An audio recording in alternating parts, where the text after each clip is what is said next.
So I think we will start the sections now. Good morning, everyone. I'm Kimi, the host for this workshop. I would like to thank you all for making time in your busy schedule to join us here this morning. Today we will have a sharing sessions with Mr. Koh, then continue with 50 minutes Q&A sections.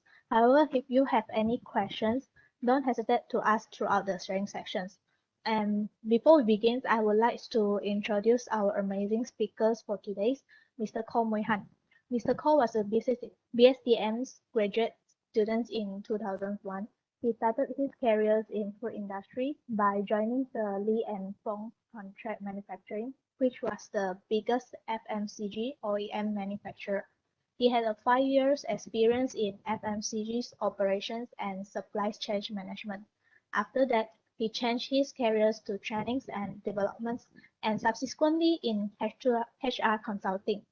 His last job was being with PwC Consulting in managing regional HR transformations for different organizations in the areas of talents, rewards, and change management for 7 years. Last but not least, he started to involve himself in change dynamic consulting at the 5th year. Now he is also an adjunct professor in FSDM. Well, with that said, I would like to call upon Mr. Koh Mui Han to share his experience and knowledge. The screen is yours, Mr. Koh. Okay, thank you, Kimi. Good morning, everybody. Hopefully, Good morning. all of you are geared for this session. I know Saturday morning could be quite a challenge, but nevertheless, I think this is to accommodate all our final year students who are in their internship, right? So you can understand that you're technically working the other days. So this is one of the sharing that we've been doing for the last coming to 3 years, I think, consistently in the faculty. One of the whole idea is to really help all of you to have a better employment opportunity, right? And one of the key areas that I personally feel that is severely lacking among students, especially from IPTAs, from public university students, is this ability to not only personally brand yourself, but also to start establishing corporate and industry network when you are still in university, right? So the whole idea here is to really get you all to be more approachable out there as early as possible, as our landscape of food industry or even corporate world is changing tremendously. Just to give you some idea, what do I mean by that? Consistently on an annual basis, there is enough data coming from MOHE and also other ministries to show that we have about roughly 300,000, about 295,000 undergraduates or fresh graduates every year from IPTA, IPTS, college community, and polytechnics, right? So annually is 295,000. And at the same time, MOHR reports that we only have about 120,000 new jobs created. So if you can do a simple maths and calculation, you will know that at least it is less than half, right, of new jobs. And not all new jobs are meant for fresh graduates, right? So that is why we have a deficit of 100,000 every year, fresh graduates that cannot find employment 6 months after they graduate. So this is from the Tracer study. So although our faculty employability rate is positive or good, but we are not perfect yet. So I think we are still hovering around 85% plus minus. And meaning to say there's only about 15% of you also still suffer from unemployment, right? So this is one very serious thing that we hope to address. And one of the things that we thought would be good is to really get you to be ready and tuned to the mindset of really getting involved as well as getting, connected with the industry. And the whole idea here is by the time you graduate at your 4th year, you should at least know 10 or even more corporate managers from the industry who are not your family members. Okay. So if we can do a quick count, all right, if you just to get you involved so that I don't only talk, if you can type into the chat, how many of you know more than 5 corporate people? 5, huh? And corporate people can be exec, assistant manager, manager, senior manager, director, and so forth. More than 5 that are not your family members. All right. So if you are in that category, can you type a yes into the chat? All right. If you are not, no need to type. Okay. If so, the question is, do you know more than 5 corporate people in the industry who are not your family members? Right.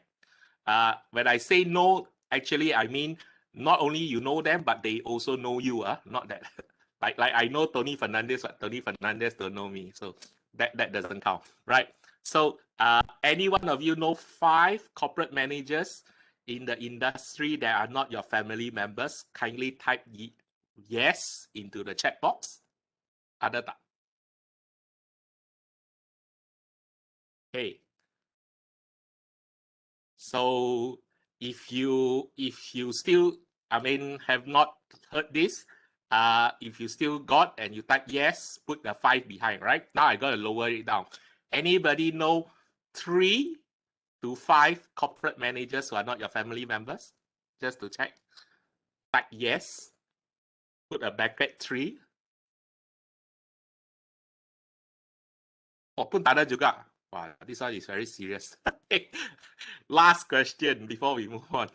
Do any one of you know at least one corporate manager who are not your family members? If you do, just type a yes with a bracket 1. Also don't have. Okay lah, got. Okay, got. Right, not too bad. Two of you. Anybody else? So this is what I'm trying to allude to, right? And I don't blame you because I know you are from different batches and some of you are even from first year. And you will find that actually, yeah, what Mui Han is saying is very quite unrealistic to expect us to know corporate and industry people while we are still in university.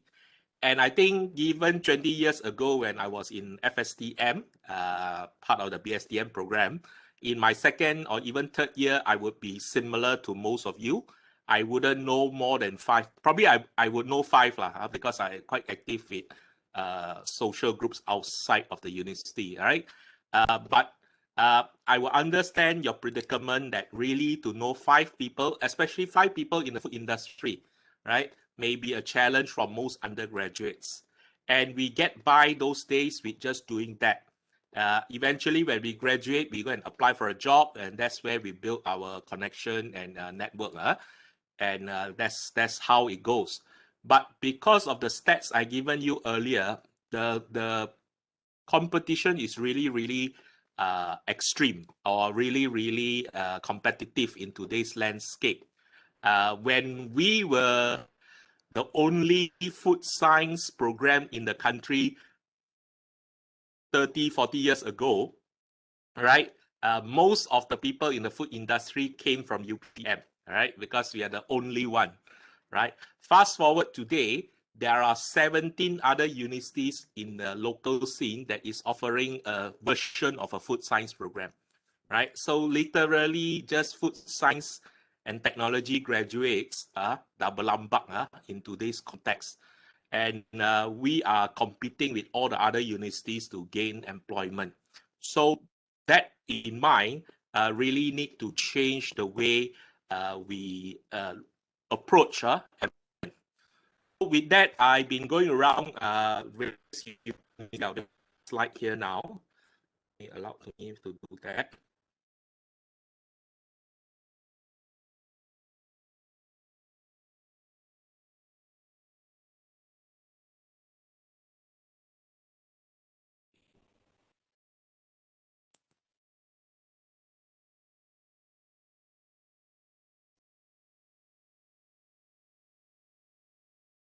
Okay.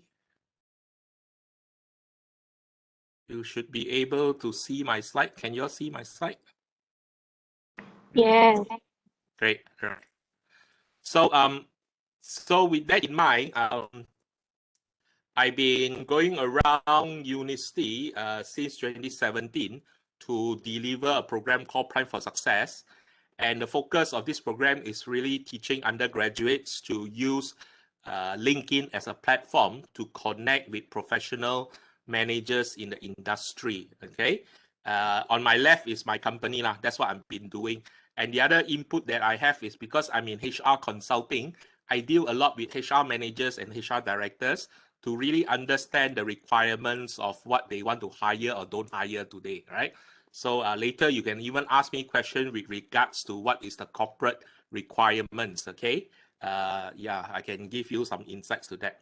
So this is the program run. These are some of the stats to show you, okay?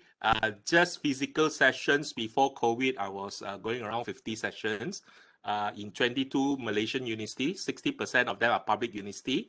Another 40% private universities, right? And talk to now accumulative more than 10,000 students, okay? And these are some of the universities that I go to, besides, of course, the commitment I have with FSTM as part of my adjunctship, right? So why is it important? I think I've clarified that. I'm trying to hope to make you all understand by today's standard, you cannot just be focusing on getting a good CGPA, being active in university and in your colleges, and getting a good testimonial for your active involvement. And by the time you apply for a job, you put all this into a good CV and then hope to get that interview and get that job, right? So that pattern is literally quite obsolete, I would say, in today's context, especially if you're trying to work for the bigger multinationals and the more progressive companies, right? So this is where we want to get you to understand that you need to change your game. And why I chose LinkedIn as a platform is I am not, how to say, not being paid by LinkedIn. LinkedIn don't give me commission to do this every time I speak about them. But I find this platform is very useful for us to connect with professional or industry people. By itself, it is one of the largest platforms. I think till date, they have about 700 million people on board, users on board, and 30% of them are active user, monthly active user. That means they log in at least once a week, right? Primarily, most people in this platform is looking for jobs as well as to recruit others, all right? So basically, it's a recruitment platform, right? But when I say recruitment platform, it is not a job portal, right? So job portals are things like JobStreet, JobsDB, Work, WOBB, you know. These are job portal where they put a job advertisement there. You can put your CV there and to apply for jobs. LinkedIn has a job portal function, but entirely it behaves like a social media platform, like your other social media platform. And in this sense, although I did say it is a recruitment platform, but there are many people who have been using this platform to actually engage and utilize more of the social media function, right? And this is where I find less than 5%, if I can give a rough estimate, less than 5% of Malaysian undergraduates utilize this platform for this purpose. So this is the irony. I think as a younger generation, all of you are very comfortable with social media. You have, I think, at least 2 or 3 social media accounts and easily active on 1 or 2 on a daily basis. In fact, if you go and check your phones on utilization, I am sure that you consume at least 25 to 30% of your time on one of your social media, right? So you check and stack out how you spend your time. That's 7 or 8 hours utilization per day. I think that is the case for most of us. You will find that your top 2 or top 3 utilization is a social media, right? That is where I would like to invite all of you to maybe switch some of the investment in time in other social media into this social media, which is LinkedIn.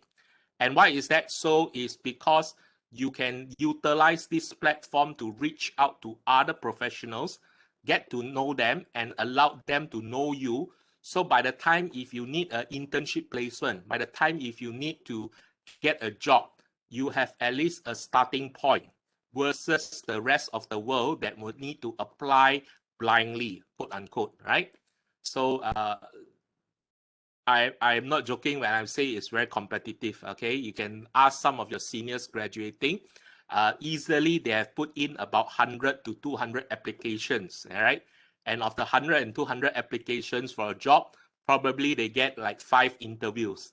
And if the 5 interviews, probably if they are lucky, they get 1 offer.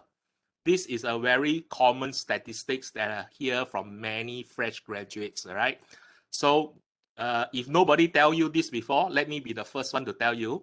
Don't be deluded or naive to think the moment you apply 5 application also get confirmation of interview, and in that 5 you get at least 3 offers, right? All right, it will never happen. Let me just repeat it. And I'm not trying to be pessimistic or negative. I'm just trying to be realistic. All right. So you need to at least apply 50, 100, 200 applications before you can get that 5 or 10 job interviews opportunity in today's market and context. And for all of you who are, I think, if you are final year, you are even more challenged because of the COVID situation. If you are third year, don't be so happy because COVID may linger for another 1 or 2 years. Of course, your first year, then you still got time to sit and watch and see what happens. But what I'm trying to say here is it has become more complicated with the pandemic. Okay. So importantly, your LinkedIn profile is not your digital CV. Can I repeat that? Your LinkedIn profile is not your digital CV or digital resume. A lot of people treat this as the digital CV and digital resume, where you do one time and you host it there and wait for recruiters to look for you. It doesn't happen that way, right? In fact, it is a profile for you to introduce yourself to the world, and you need to actively be engaged in your interactions, all right, with your social media connections and network on LinkedIn, right? So that profile itself is just the first impression. So it's almost like if we ask you to come for an event, right, how you wear and what you say when you open your mouth, that gives a first impression to the other party. And similarly, in the LinkedIn world is the same, right? Your LinkedIn profile is the first impression. Now, I got inspired to do all of this 3.5 years ago by this young man called Afiq Murad, right? And Afiq, when I first followed him on LinkedIn, he was just a third-year student in MMU, right? Of course, today I think he has worked for 3 years already, coming to, and he's in one of the big four. And for 6 months, because to be honest, when I started to do this or wanted to do this, I don't have much understanding or experience on LinkedIn. So I did a lot of research, a lot of follow a lot of people just to see what are some of the better practices or best practices, because I wanted to help students, but I needed to know how, right? So I followed Afiq for 6 months, 6 months, and these are some of the things that he do. Let me just share with you. Let me stop this one. Okay. Sorry, stop sharing. So he has few postings which I want to show you, and I want you to maybe help me to tell, or maybe get you to tell me what you think he's trying to do. Okay. So just give me a moment where I pull out his postings. And if you do have any questions, feel free to put it into the chat box, okay? If not, I will open, the floor for A in a short while.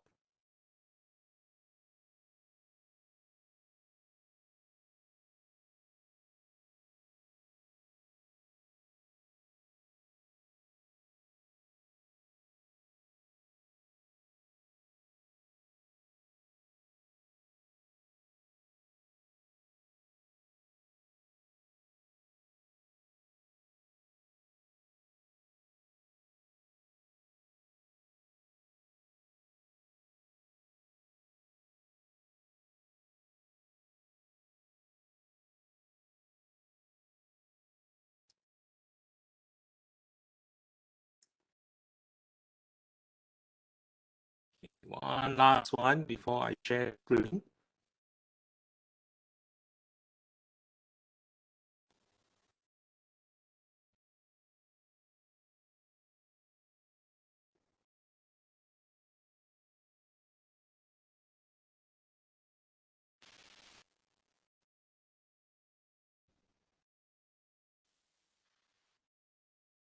Share screen.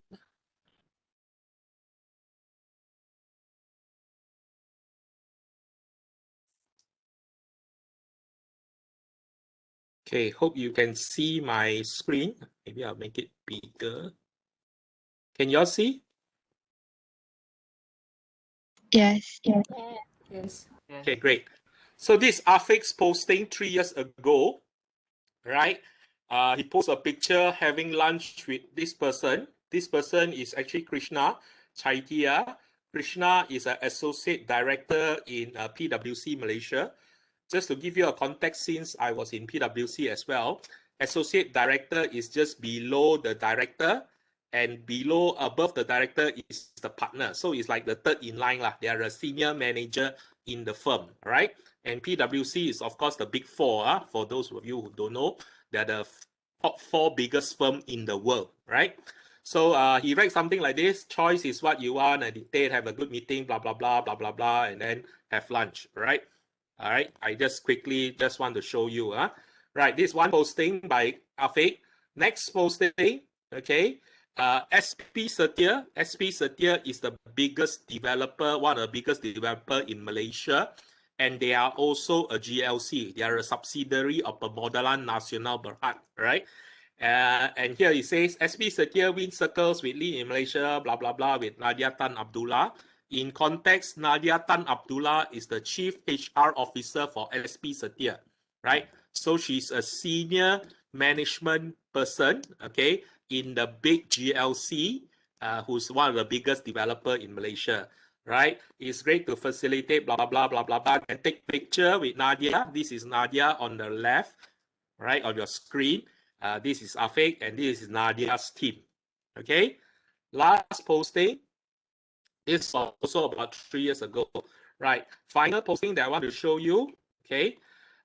Awesome man behind Accenture Malaysia, Aswan Baharudin, which is the country managing director. Aswan is still the country MD.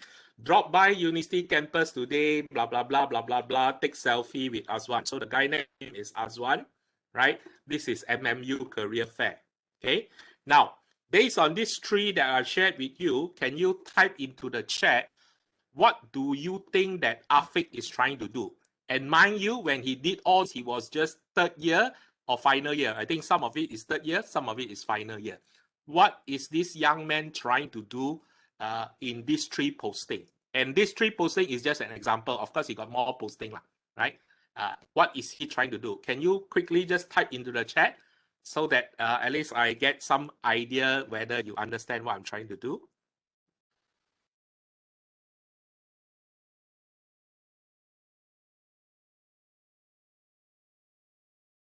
Okay, let me open the chat.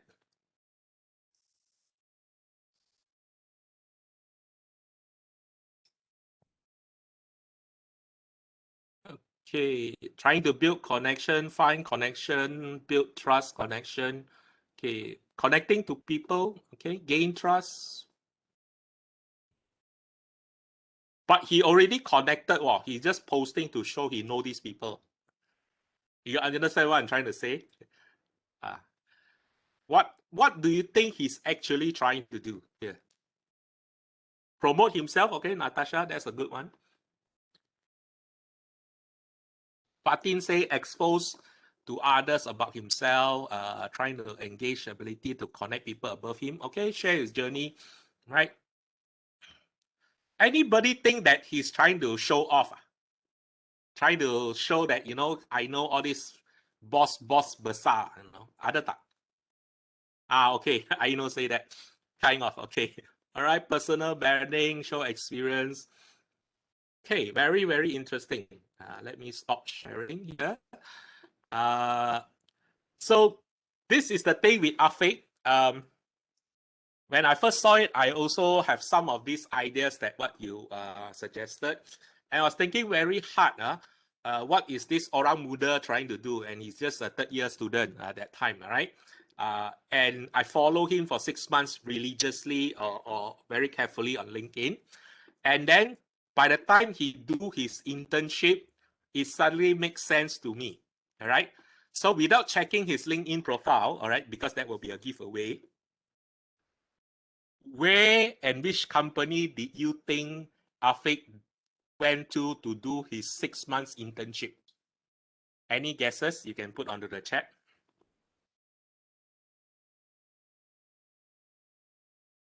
Which company that Afiq did his internship?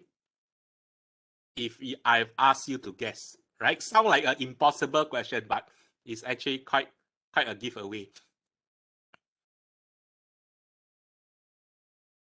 Must be one of the three lah. Okay, yeah.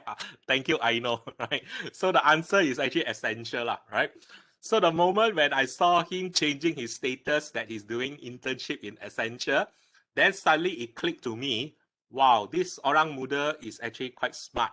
So he's been using this platform, right, to connect with all the boss besar in the companies that he want to work for, all right? And then using this platform to establish relationship with them, build the relationship over a period of time.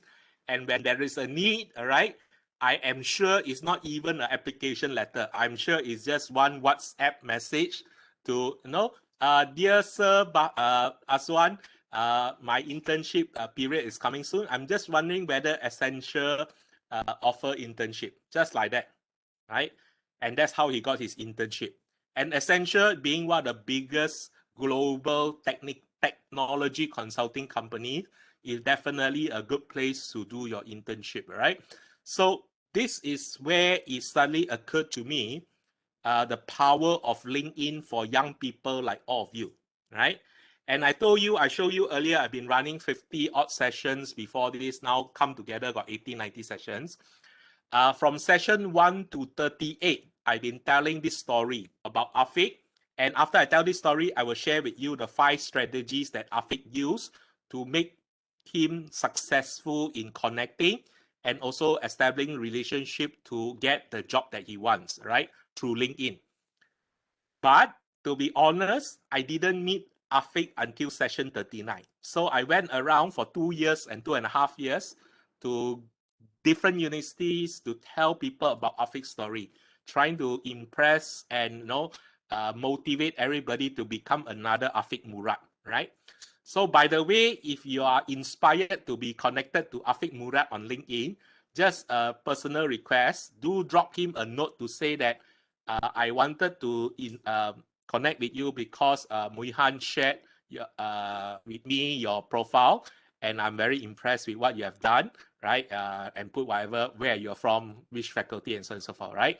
At least he know, because usually in the first 38 sessions when I started to share his story, everybody get connected with him, and tiba-tiba he get 50, 60 invites out of nowhere, he don't know. So after I think the third, fourth time, he suddenly realized somebody is promoting his name, then I'm guilty of it. Right. Anyway, coming back to this story.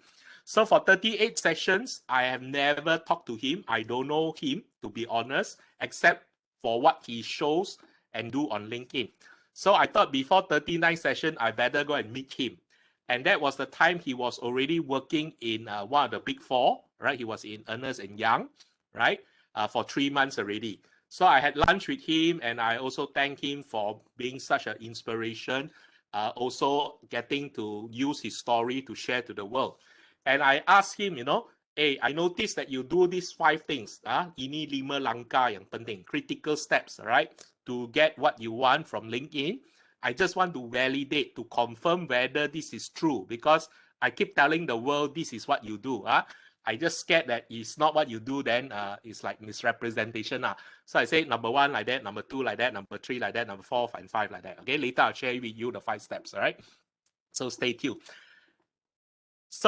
So after hearing me out, he said, yeah, Mui Han, I wouldn't have named it like that or put in that order, but that is roughly what I did, right? So I said, okay, at least syukur lah, validated. So I've not been lying to other students, right? But what I didn't know at that time was how he got his job in the Big 4, right? And he was telling me this story after that. So not only that he used LinkedIn to get his internship in Accenture, but he also got his job in EY because of LinkedIn, right? So he was telling me this story was very, very amazing. So he's saying that he got called for an interview for a job that he didn't apply, right? So this is very, very unique, and I would like to address this. It doesn't happen to most people. In fact, I would say 99% of the people don't get such opportunity. You get invited to a job that you didn't apply for, right? So the recruitment team in EY, which is a big four, called him up for an interview. He went to the interview because it's a big firm that called him up, right? Did the necessary assessment, did the interview, and at the end of the interview, the recruitment manager say, okay, you fulfill our criteria. Here is the offer letter, right? If you sign, then you can tell us which date you can join us, right? It happened very fast, according to him, right? So he said, just out of curiosity, he said before he wanted to sign, because he also wanted the job, and it was a big firm and he wanted big firm experience, he asked the recruitment manager, sorry, just before I signed the offer letter, wanted to know, or because curious to know, how did you find me? Because I didn't apply for this job, right? So the recruitment manager said something which really blew him away. And after he told me, I was also blown away. Right? In fact, I was thinking, wow, this really can happen. And that's why I'm trying to inspire more of you to make it happen. So the recruitment manager said this. He said, Afiq, I don't know what you did 2 years ago. That means he was in third year. 2 years ago, you did something on LinkedIn. Either you posted something or you commented on a post that our big boss wrote on LinkedIn, right? And because of that comment, right, our big boss then come to our division, our department, and told us that he say, you please watch out for this young man. By the time he graduate, I want him in the firm. That is how he got his interview opportunity, right? Just because of a comment that he made on the big partner, the big boss, which is a partner of the firm, a senior partner of the firm, on LinkedIn, right? And when I heard that, I said, wow, this one really happens. And not only that, because I want to make sure I paint the picture correctly. His behavior of that comment is not a one-off thing. It is a consistent behavior. That means he's been doing it for a period of time. And if you want to check his posting or his activities, he's quite consistent. He's been regularly posting, regularly commenting, right? So what are his 5 steps? Okay, what are his 5 steps? Okay, if you want to take this down on the notes, will be, because I don't have a slide for it, intentionally don't want to put a slide because this is Russia, right? The trade secret, right? So 5 steps, very quickly, I just share with you. Then later I will go through the slides to give you other ideas, okay? So step 1, what Afiq does to make himself successful on LinkedIn. Step 1 is to build a professional LinkedIn profile, which I will spend the next 1 hour to teach you how, right? So step 1, build professional LinkedIn profile, right? Step 2, on a daily basis, he focus, okay, on the managers, on the directors and the bosses that he want to work for in the future. So he has a very different attitude when it comes to social media, because most of the time when we are on social media, we only connect to the people that we know, right? So for instance, if some of you are on LinkedIn, chances are you will be sending a connection invite to your coursemate, to your lecturers, all right, at the most, or to your friends in other universities, right? But in Afiq's case, daily basis, he tried to look for big corporate bosses in the companies that he want to work for in the future. That is why if you see his profile or you see his posting, he is posting with all these big bosses, okay? Because he actively put in mind, okay, Essential 1, okay, must go and connect with Aswan. SP Setia 2, I must go and connect with Nadia. PwC, I must go and connect with Saitia, and so on and so forth. All right. If you go to his profile, you can see so many others. All right. These are just 3 examples that I pull up. So second step is actively connecting with professional managers, right, on LinkedIn on a daily basis. So every day he has a target, 5 or 10 people that he wants to send a connection to, right, and make sure he establish that connection. That is step 2. Step 3, which got his success in EY, actively commenting on this professional manager's posting on LinkedIn, right? So he invests at least 30 minutes or 1 hour per day just to look at what are these people posting so that he can learn from their posting. But not only that, he will be actively commenting on their posts. And this is something very amazing because why? Majority of the people that comments on the post are not undergraduates. So if you are the 1 or 2 undergraduates to do that on a regular basis, you are very quickly surface to the limelight, right? Because usually any posting that professional managers do on LinkedIn, including myself, we will get roughly about 10 to 20 comments the most, right? And every comment that we get, we will usually check it out and also check the person commenting on our post. So if you are 1 or the 2 or the 3 people that do that, you'll be very sure that people will check out your profile. And that's what Afiq do very well. So he actively hunts for posting for all these big bosses on LinkedIn on a daily basis, put a professional comment onto it, all right, give his point of view, his opinion. 80% of the time he will agree with the post to say that, oh, Sir Aswan, what a wonderful idea that you gave on digital transformation. It's really enlightening now that I can understand how the telco industry uses digital transformation, blah, blah, blah, right? He writes some story there, right? Right? And whatever he writes is actually quite thought of, well thought of and smart, right? Not simply just right, right? 20% of the time he can also disagree, so he has built that comfort level, built that maturity to debate with the big bosses, and this is a very positive quality. So he used this opportunity as a practice ground to discuss professionally and to debate professionally with these big bosses, and therefore he gained that kind of confidence and courage, and it's not easy. So imagine you're a 3rd-year student, you're writing to the MD, you're commenting to the managing director of one of the biggest company in Malaysia, and you're disagreeing with him. Do you even dare to do such things, right? But in his case, he does it because he does it professionally. He is very confident of himself, and whatever he writes, the best part is it makes sense. Okay, so because of that, he further gets attention, he further gets limelight, right? So people start to know him on LinkedIn. That is step 3, right? Step 1, professional profile. Step 2, actively connecting with professional managers on LinkedIn. Step 3, actively commenting on professional managers' posts on LinkedIn, all right? Step 4, all right? What is step 4? Okay, of course, before COVID days, there's a lot of talks or events happening, especially in the Klang Valley, right? So everybody that, especially all of us that are in the Klang Valley, there is no reason for you not to participate in any of these events. Of course, today, because of COVID, all these events have gone online. There's a lot of webinars, a lot of virtual events happening, right? And I'm sure you participate in some of these, which are not part of the university program. I mean, it's external. So Afiq also does that very regularly. So he attends all of these talks, and most of these talks are run by big bosses in these corporate companies, right? So at the end of the talk, he will do the ceremonial selfie, like most of us will do, go and ask to take a photo with the speaker, right? But the only difference that what he does and what we do is this, right?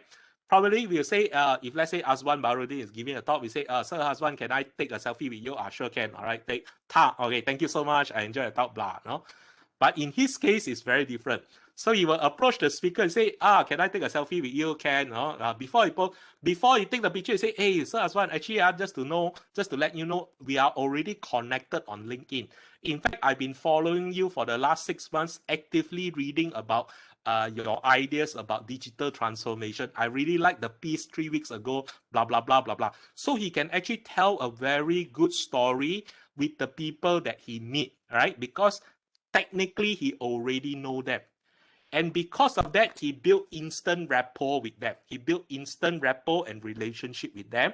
And they already know him, recognize him on social media. Now, when they meet face to face, they get connected instantly.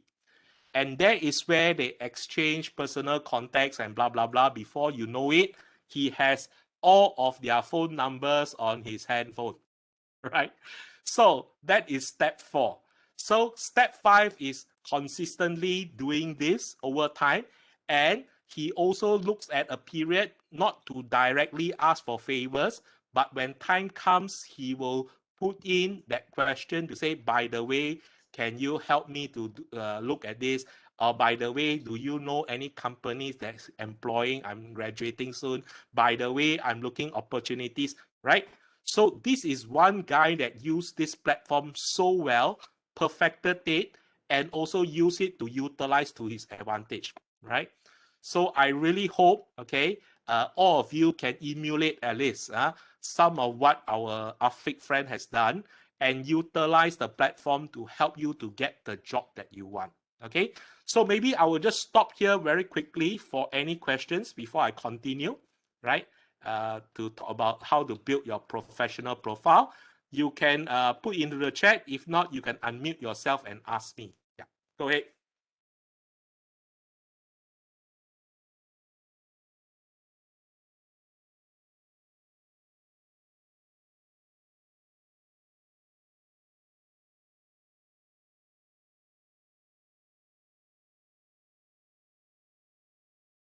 Good. So Noreen asked, what should you share on LinkedIn? Right, I will give you more details. But basically, what we are asking you to do on LinkedIn is to share your experiences, your understanding, and your learning. These 3 things only. And we are not asking you to become an influencer or a KOL on LinkedIn, not like other social media. For whatever reason, if you become an influencer and KOL, that's very good. Huh? Like in UPM, we got this young guy, Nasro Ifandi. I don't know whether you know him from FEP. He's a LinkedIn influencer, right? So tomorrow night, I'm going on his show. He's hosting a live LinkedIn live show, inviting different people to come and talk to him for 1 hour. So this guy, before graduate, already become an influencer. That's very good. But I'm not asking you to become the next Nasro Ifandi, because to me, being an influencer is the side product. What I need you all to do, or what I want to impress upon you all to do, is to share your own story, your own strength, your own exposure, your own experiences on LinkedIn, so that recruiters, hiring managers get an opportunity to understand who you are as a person. So maybe some of you are not in that stage yet, but basically by the time you graduate and you want to apply for a job, all of us tell you that you need a CV or a resume. Basically, a CV and a resume is like a maximum 2 pages document. 2 pages for you to summarize all your experiences, exposure, and learning to share with your future employer, right? That is what is a CV, right? 2 pages maximum, right? Sometimes fresh graduate, we say 1 page also enough already, right? So in that 2 pages summary, don't actually tell a very good story about who you are.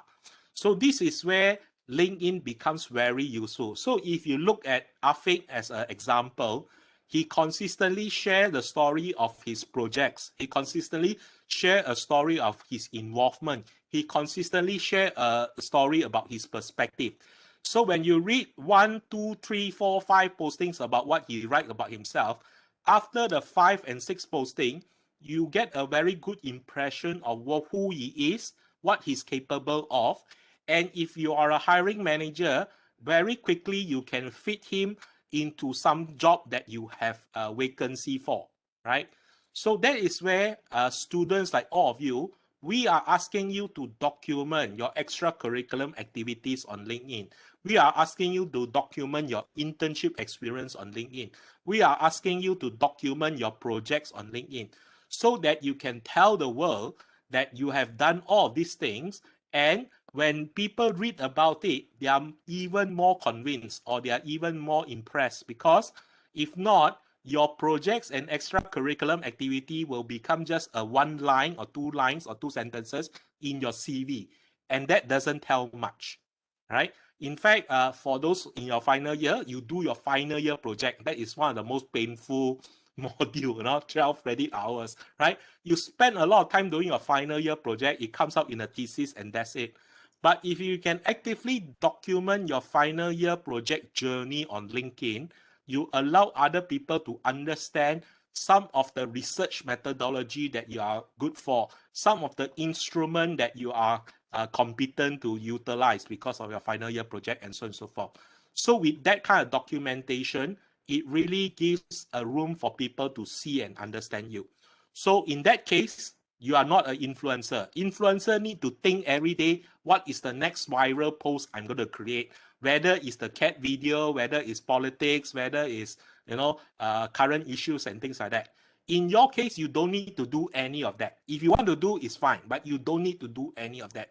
We just want you to document your story, because your story is the one that will get you the job. Okay, so that is one. I hope I answered the question, Nuri. All right. Aldina asks, comment on managers' postings without looking like buttering up or being annoying. All right. So, of course, this is quite awkward because this is not your normal behavior. And as Malaysian community, most of us, regardless what background or race you are in, our values is being taught in a sense that as younger people, we shouldn't be talking to our elders without permission, right? So we have already tanamkan ini nilai muni sejak kecil lagi, regardless of whether you are Malay, Indian, Chinese, Iban, Dayak, Kadadan or Dusun, right? All of us share this common value. But in the industry and corporate world, this value is slightly different, right? So talking or elaborating or sharing your point of view is really valued in the corporate and industry world, right? In fact, that is why you understand why your lecturers try as much as possible to get you to ask questions. Try as much as possible to get you to give an opinion, right?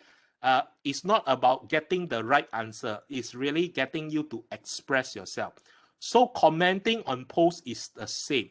The only difference is your behavior in LinkedIn is very different from your behavior in Twitter, TikTok, and Facebook, right? Twitter, TikTok, and Facebook is something that you do for fun. And a lot of times you also use that platform to express yourself any way you like. So for instance, if you don't like the government, you use that platform to, condemn the government. If you don't like a particular company for their services, you use that platform to criticize the company for their services and so on and so forth, right? But on this platform is a reflection of your professionalism. So it is not annoying and it is not buttering. So to a certain extent, bosses are not stupid. They know when you're trying to butter them.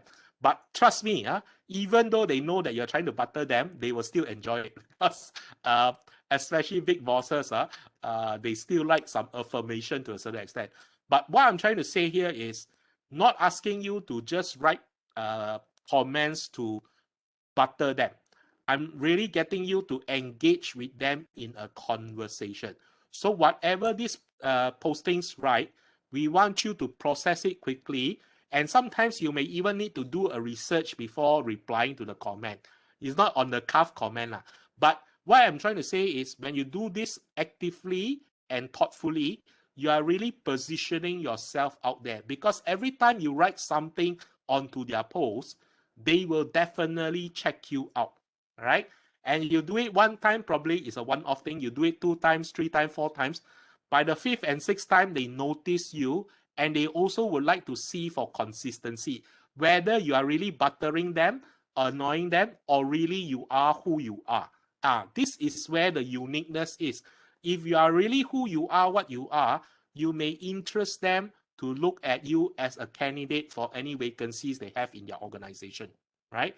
So this is where the power is.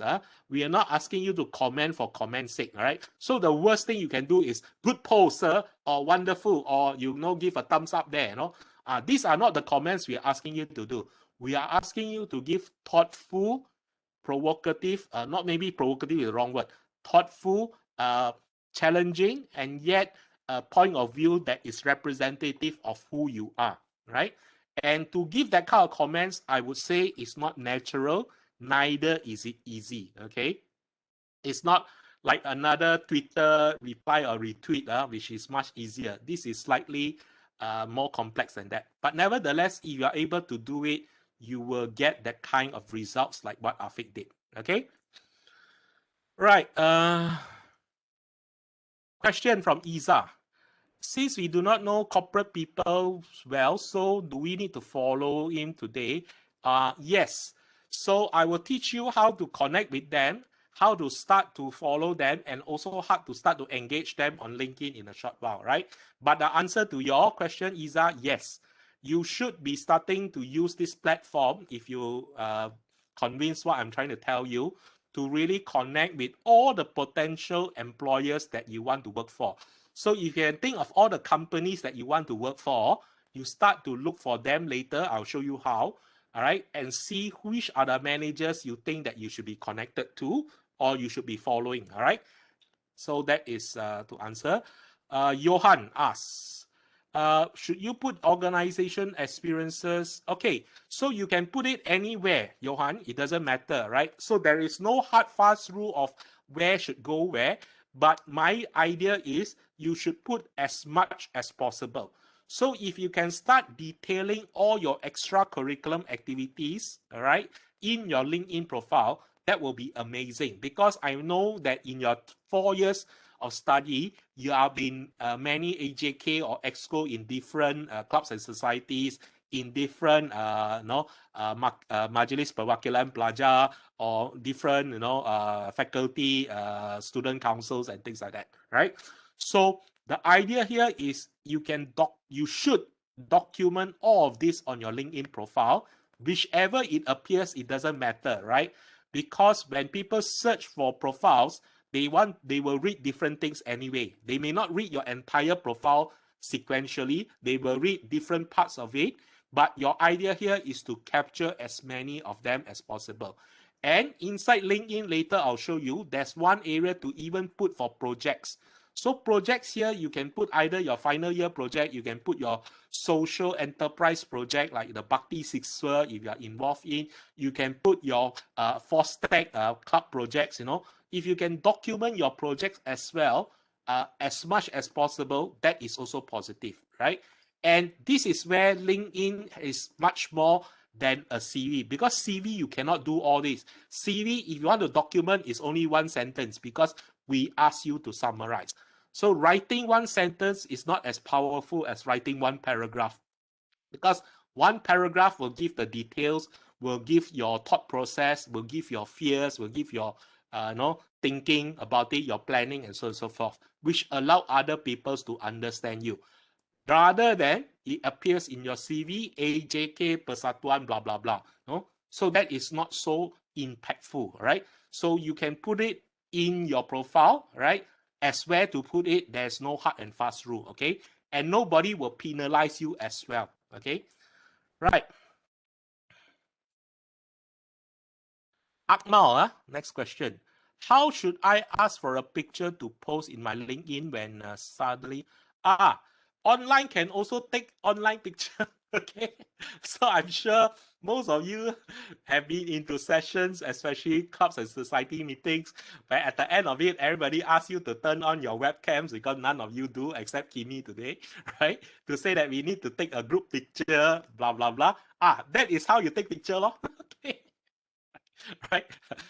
So it still can happen. It still can happen. Virtual events is just you need to be more creative.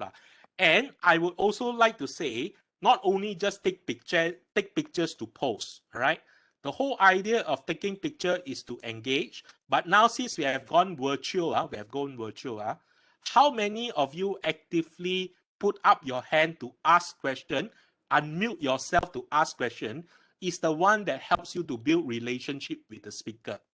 So I give you an example. So for instance, you attend this outside event, not organized by the faculty or university.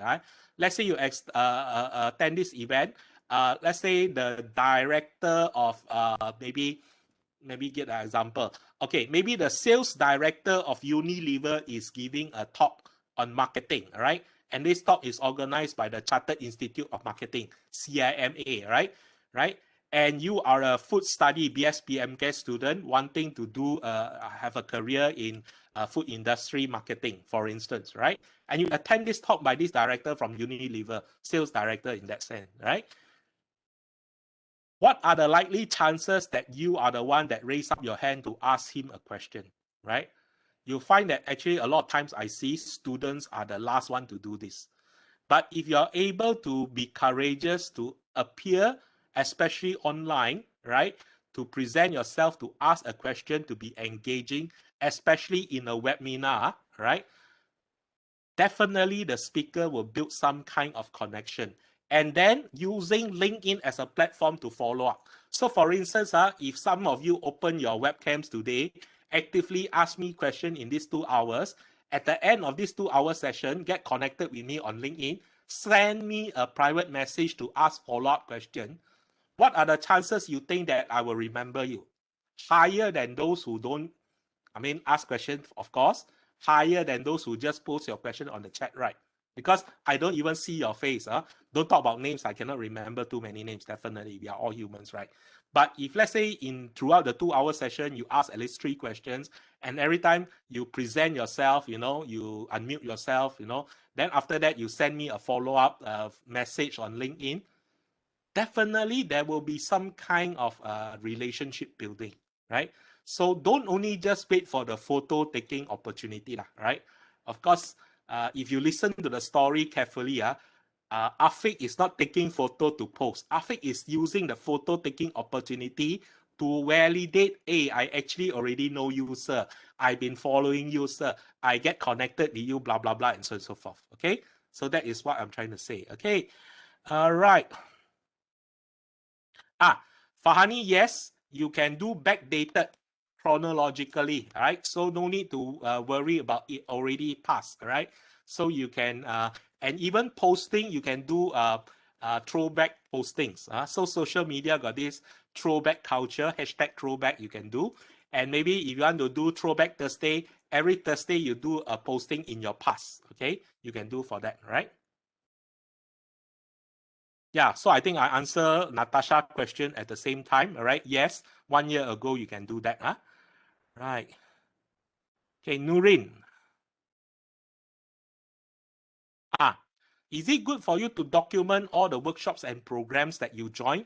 Yes, but more importantly, document what you learn from the workshops and the webinars, right? So a lot of people, especially students or fresh graduate, what they document is they document their certificate of attendance or certificate of achievement. That doesn't mean much in the corporate and employment role. Your hiring managers want to know what you have learned from the program, what you have gained from the program.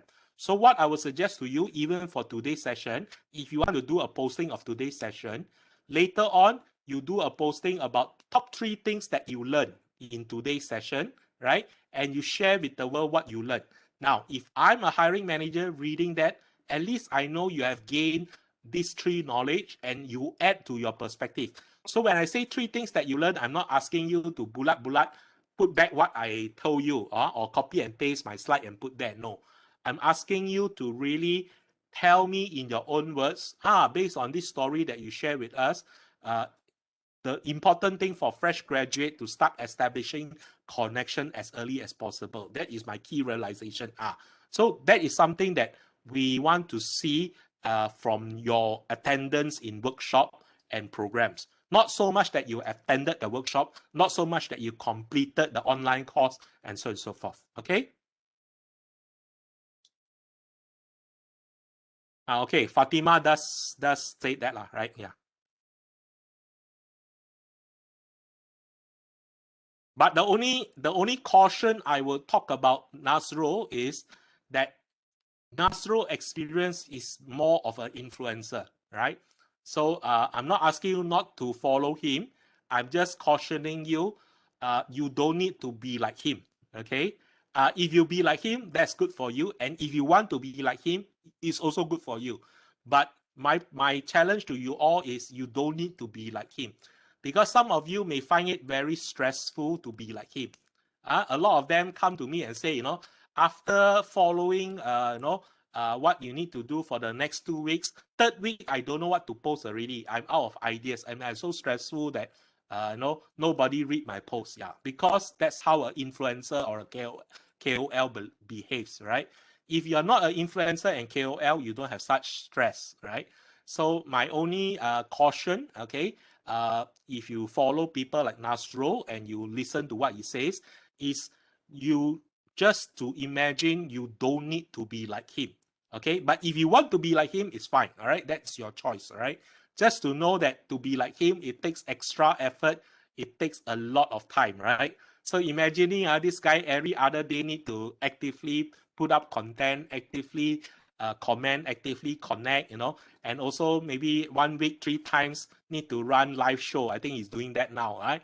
So I know tomorrow he has a show because I'm the speaker. I think 3 days ago he had another show. So a life of an influencer can be quite challenging, especially if you're in your final year, lah. All right. So if you want to be like him, fine, no problem. I'm more for it. But my point is, you don't need to be like him, lah. Okay. Right. Any last questions? I continue. Thank you, Isa, for putting on your webcam. Can see your face.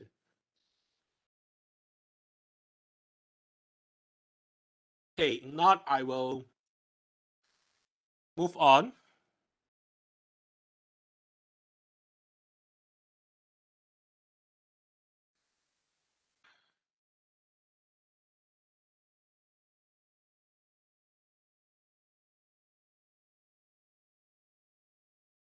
So I will give you a quick rundown of what you need to do to build a professional profile in the next maybe 45 minutes. Okay,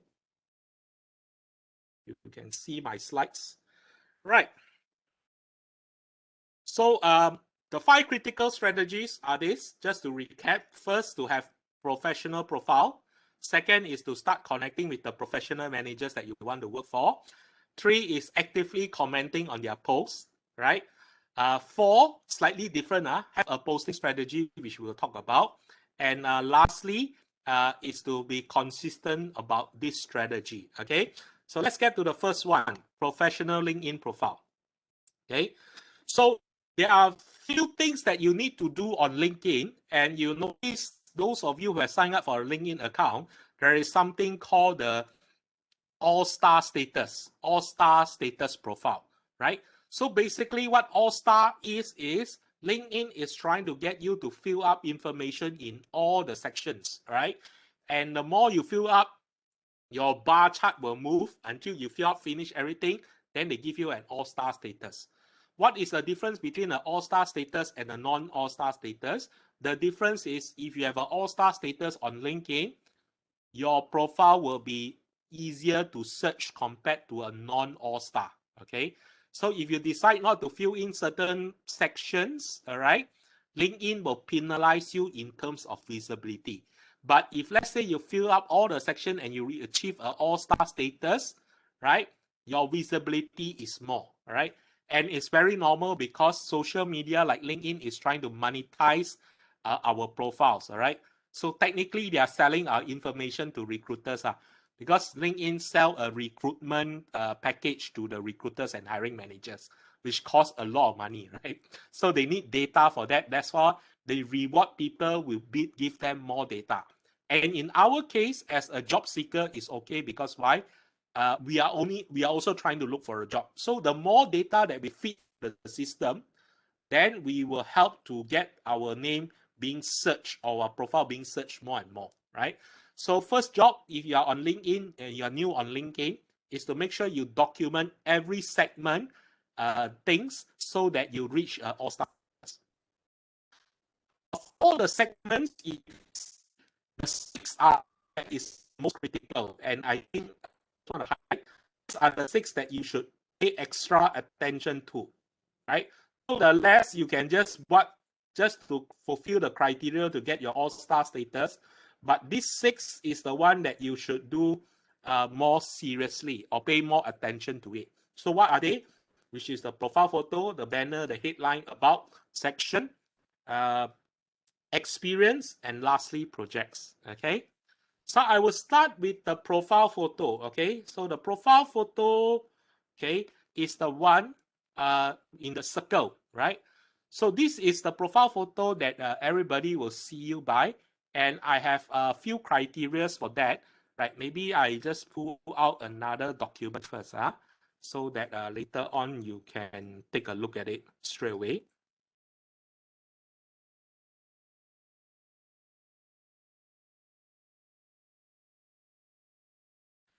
So profile photo, I have 5 criteria. Okay, sorry, it's not in a slide, but I'll later give you the reference, right?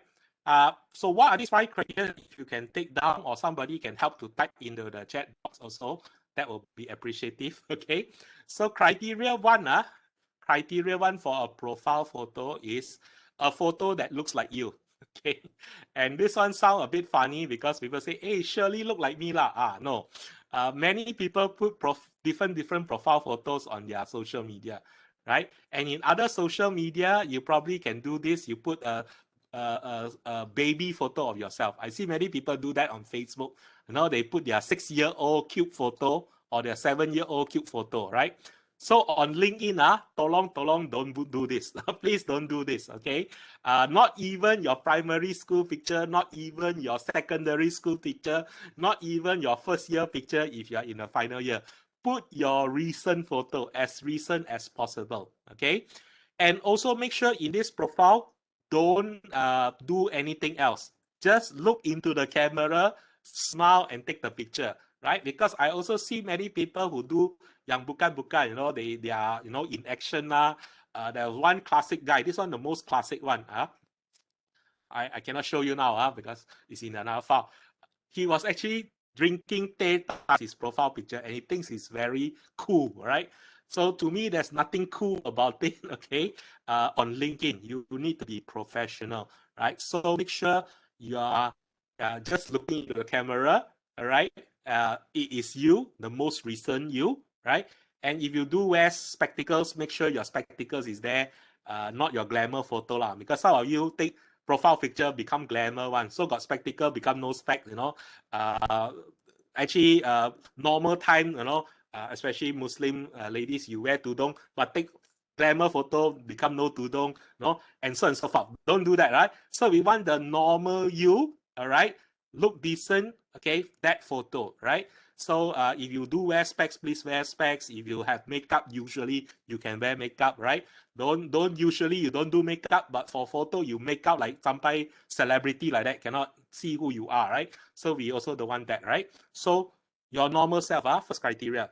Second criteria is 60% of your face must be in the frame. Can I repeat? 60% of your face must in the frame. Because why? We want to see your face. And when you go onto the mobile phone, actually, if you do less than 60%, let's say you do a full body shot, right? Cannot see your face one, right? Cannot see your face, right? So that is why we want to have this criteria. 60% of your face must be in the circle, okay? And if you can, if you, you must, right? Don't put a profile picture with somebody else, regardless who is that somebody else, right? So even if it's your academic advisor, which you respect and admire a lot, even if your idol, your mentor, whoever lah, right? Even a celebrity, let's say you really like, okay, Nilofa is a bad example. Maybe Siti Nurhaliza. If you really like Siti Nurhaliza, and for whatever reason you have a selfie with Siti Nurhaliza, it should not be your profile picture. Okay, you can do a posting about you and Siti Nurhaliza, you know, where you met her and where you took a selfie, that's fine, right? But you should not use that as a profile picture in LinkedIn, right? So remember, 60% of your face in the frame, all right? and not with somebody else. And this somebody should not be should not be there at all, whether it's celebrity, whether it's your parents, whether it's a friend. And a lot of Malaysian undergraduates or fresh graduates do this. They take a picture of themselves in the graduation gown as a profile picture, right? I would suggest you don't do that, right? Right? Or you don't need to take a picture in front of the faculty. Some of you do that as well, right? You want to show the world that you are from FSTM, or you want to show the world that you are from UPM. So you go to the Pintu Gerbang, or you go to the, behind there, got a big UPM sign there to take the picture. You end up so small, UPM very big, all right? As a profile picture. So we don't want to see the big UPM sign. We want to see your face, okay? So make sure it's 60% of your face, okay? Right? So that is the second criteria. Third criteria, very important, have the right expression. Right expression here means smile, okay? And a lot of you don't know how to smile in the camera, okay? That is why we are encouraging all of you to turn on your webcam.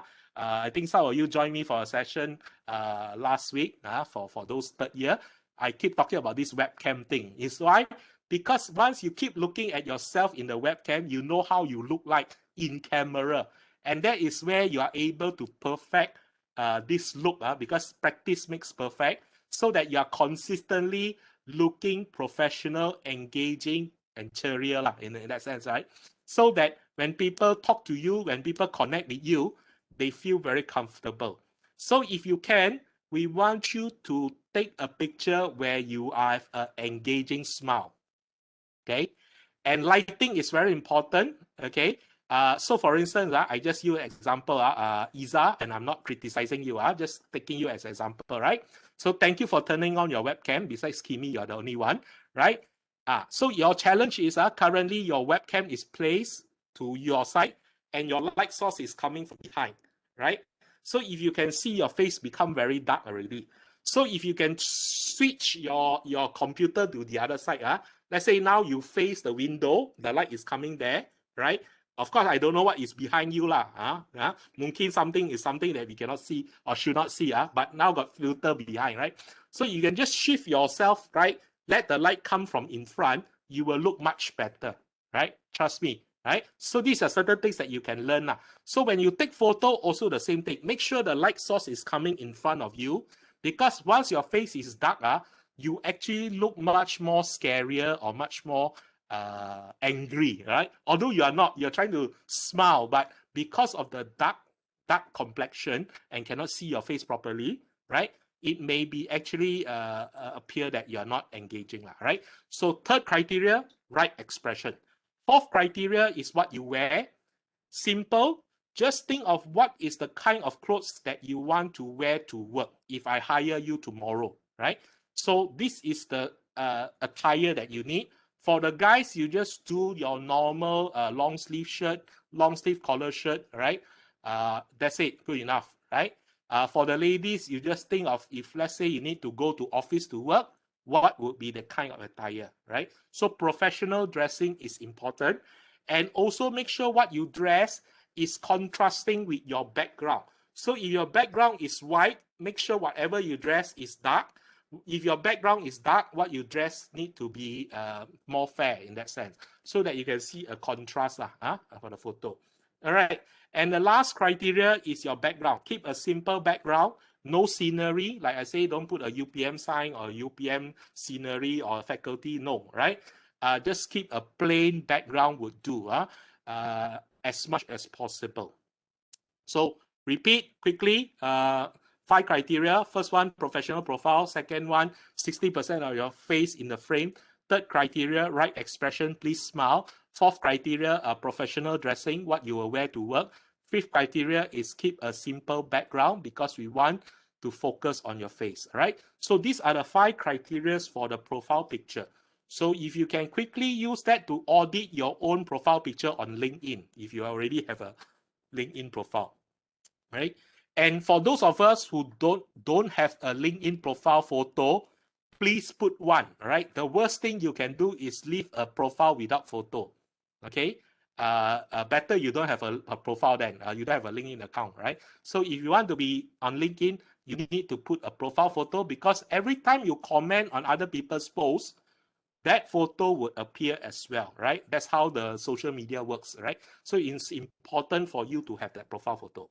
So that is number one, profile photo done. Second one is behind the profile photo, you see this thing called the banner. So currently, if you don't change the banner, it's gray color, very dull, very ugly looking, right? You can edit and change this profile banner. But this banner, what we want you to do is not just to put any scenery, not to put anything nice that will change the background. We want you to use it as an advertisement board, a papan tanda, to advertise yourself. Because when people come to your profile, this is about 30% of the page, right? So if you can use this 30% space to further advertise yourself, that will be wonderful. So you can put a background photo of you in doing something. Let's say you got a group activity that you want to share more.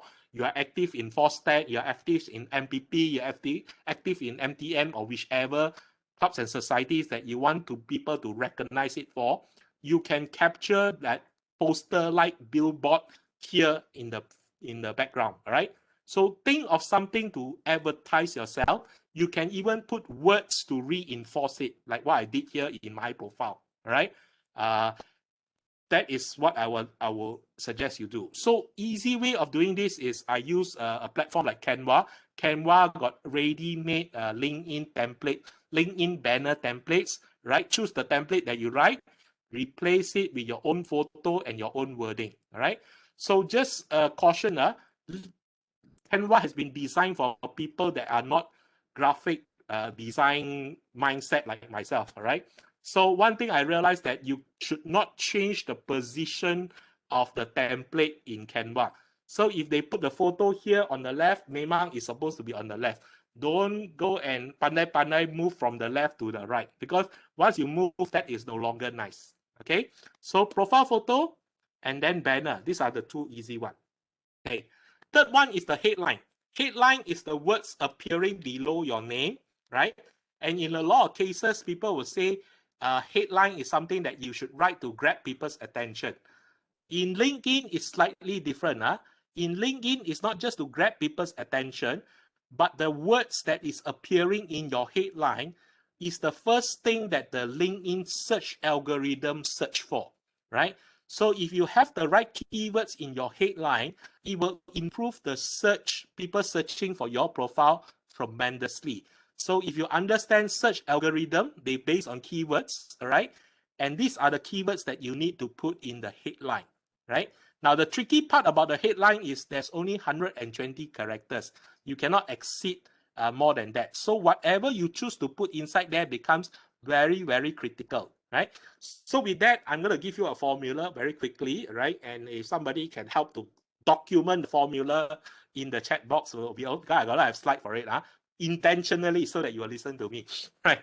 So first part of the formula is what I would suggest you to do is to put your discipline of study, right? So in your case, all right, if you are a BSTM student, just put food tech, all right? If you are a food study, you just put food science, right? If you are a food service person, you just put your BS PPM, just put food service or food service management, right? So these are the keywords for your discipline of study, right? Just as short as possible, because you got 120 characters. So tolong jangan letak Bachelor of Science in Food Science and Technology, right? Because the word is just too long and you are just wasting space. And people will recognize food science already, all right? So just do that. So part one, your discipline, all right? And if you look at my headline, I put a backslash, right? You can do this. You don't have to follow. But I mean, if you don't want to do this, you don't have to follow. But this is how I do, because I a little bit kiasu. I want to put in all the keywords that I want people to find me for, right? So first one is your discipline of study. Second part is the industry and the kind of work that you want to do, right? So as a food tech graduate, as a food study graduate, as a food service management graduate, you can go into different areas in the food industry. Or if you don't want to be in the food industry, you can also tell it here, so that people from the other industry that is recruiting would also consider you. So for instance, for whatever reason, and we got a lot of seniors in pharma industry, in pharmaceutical industry, who are food science students, okay? I can name you so many. There's one sales manager in Pfizer who is a food study graduate. There's another guy who's because I train quite a bit of the pharma industry, right? So this is where you put the industry as well as the job that you want to do. So for instance, the job you want to do, you want to be in quality assurance, then put QA. You want to be in R&D, put R&D. You want to be in manufacturing, put manufacturing. You want to be in technical, whatever, application, put application. You want to be a flavorist, put that. So whatever jobs that you want to do in the future, put the keywords in part 2. Okay. And if you don't want to be in the food industry, then you put the industry that you want to be in, right? Maybe you just want to do marketing and you don't care what industry marketing. You can put there. Or you want to be very specific, marketing in telco, right? So you can put telco, you can put marketing. Then people ask you, hey, why you food science student want to be in telco? Then you explain later, right? All your life, you have been very impressed with telco and technology, blah, blah, blah. Although you are a food technologist, but you also understand how technology works, and therefore you want to do marketing in telco. Can, no problem one. These days are quite, we can cut across board, right? So the area of work and the industry, that's part 2, right? Part 3, there are 3 sub-part. So 3.1 is what I call, so part 3 is called Uniquely You. Uniquely You is the key headline, part 3. 3.1 is what I call your achievement, right? So if you have any achievement that you want to shout about, we want you to put in your headline. So very interestingly, I saw this student do this. Very impressive, right? So every year, Unilever runs a challenge called the Future League Leaders Challenge. It's a marketing challenge where top 10 teams from all universities come and compete with a marketing challenge for over 1 month, I think 6 weeks. And the winning team get to spend 1 week in UK Unilever, right? To work with marketing UK Unilever, right? To deliver a marketing campaign, right? So this team was a finalist. They didn't win, they were a finalist. So this guy put in his headline, finalist of Unilever Future League Leaders Competition 2020. That was very impressive because not many people get this kind of achievement. So you can put other achievements that competition, whether it's hackathon, whether it's Enactors Champion, whether you are a TEDx organizer or a TEDx UPM speaker, whatever is something that is out of the ordinary, you can put it in your headline, which consider your achievement. And worst case scenario, you got nothing of this kind, all right, but you're academically inclined, you can also write that consecutively 6 semester dean list holder. Pun boleh. Because there is certain employer who look for CGPA. Although we say that is not all of them, it's not the most important thing, but there are employers. So you're trying to play around with different combinations to attract attention to your profile. All right. So 3.1 is achievement. 3.2 is what we call industry jargon. Industry jargon means things that only your industry know, other people don't know what it is. So if you want to be in the food industry and you want to attract people to see your profile in the food industry, so industry jargon would include things like HACCP, HACCP, food quality management system, QMS, or I don't know what other jargon you want to put there, all right? Food safety, all right? Or food security, things that really only people in the food industry understand, all right? You have exposure to ISO 22000, right? Hantam there, So, but whatever you put there, make sure that you know what you're talking about. Later on, people get very impressed, call you out and say, by the way, how do you run a HACCP analysis? Then you say, actually, I tak tahu. Saya letak saja. Then kena lah, right? So make sure you know what you are writing. But what I'm trying to say here is jargons that only the industry know. Okay? So that is part 3.2. 3.3 is your qualities, right?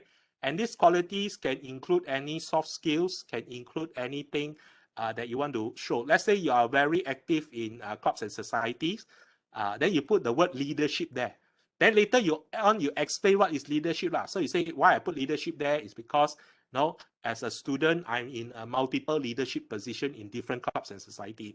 I was the AJ committee member in FOSTEC. I'm an MTM member in college 12, and so on and so forth. So you can give different kind of examples why you are in leadership, right? So let me just repeat. Part 3, Part 3 is called Uniquely You. 3.1 is achievement. 3.2 is industry jargon. 3.3 is your qualities, okay? So that is what you do for headline. And with all this formula, you need to compress 120 characters as a headline, okay? Additional tip, okay? Additional tip. This one I pay money to learn one, but I teach you for free. If you are using an iPhone, I don't know why, right? If you are using an iPhone, it only happens on an iPhone. You can move the characters to 200 rather than 120. So you can get 80 additional characters compared to an Android phone or compared when you do it on a desktop. So on the desktop, you put more things, they will say limitation, cannot, you need to cut out. But when you go onto your iPhone and edit your headline, you can go up to 200 characters, right? So for those of you who have an iPhone, then you probably want to maximize it, since because iPhone costs quite a bit, right? So, but if you don't have, then too bad, right? I don't know why they did this for iPhone, all right? I cannot explain, but this is how it is. Okay, that is the headline, okay? Next is about section. About section used to be called summary, but they changed the word to about. Because why? About section is all focused about telling people who you are, and there's 2,000 characters there. So 2,000 characters will roughly give you 3 to 4 paragraphs of introduction, right? So we want you to write 3-4 short stories about yourself to highlight to people that is not in your CV, okay? So in this sense, if you can be more as wide as possible and tell different aspects of yourself. So usually I advise people to spend 1 paragraph on your curriculum activities, 1 paragraph on your internship experience, 1 paragraph on your final year project, and 1 paragraph on your external university involvement, right? So roughly you got 4 paragraphs there. And always use first party language, right? So for instance, let's say you use the word leadership up in your headline just now, right? So this is how I will explain leadership in my about section. So I say leadership is something that I've always been involved in when I was in university. For instance, I was an MTM member or student council leader for college Sepuluh, right? In year 2001, right? Or 2000 in my case, right? And as the vice president of MTM College 10, I organized 2 major projects, which was one of the biggest career fair in UPM at that time, which we attracted 500 companies and over 5,000 students participated. And further explain the next project. So in the short paragraph, you really convince whoever reading it, when you talk about yourself having leadership qualities, it's not just talk. You have something to back you up, and you're able to describe your experiences as a student leader, right? Or when you talk about your internship experience, all right? So during my internship, I spent 12 weeks in the manufacturing division in Your Help Sing Shah Alam, right? As part of this, I developed a prerequisite requirement for HACCP program, which the plant was undergoing through. And part of my job was to identify CCPs for the bottling line, right? So you can give very detailed examples that HACCP.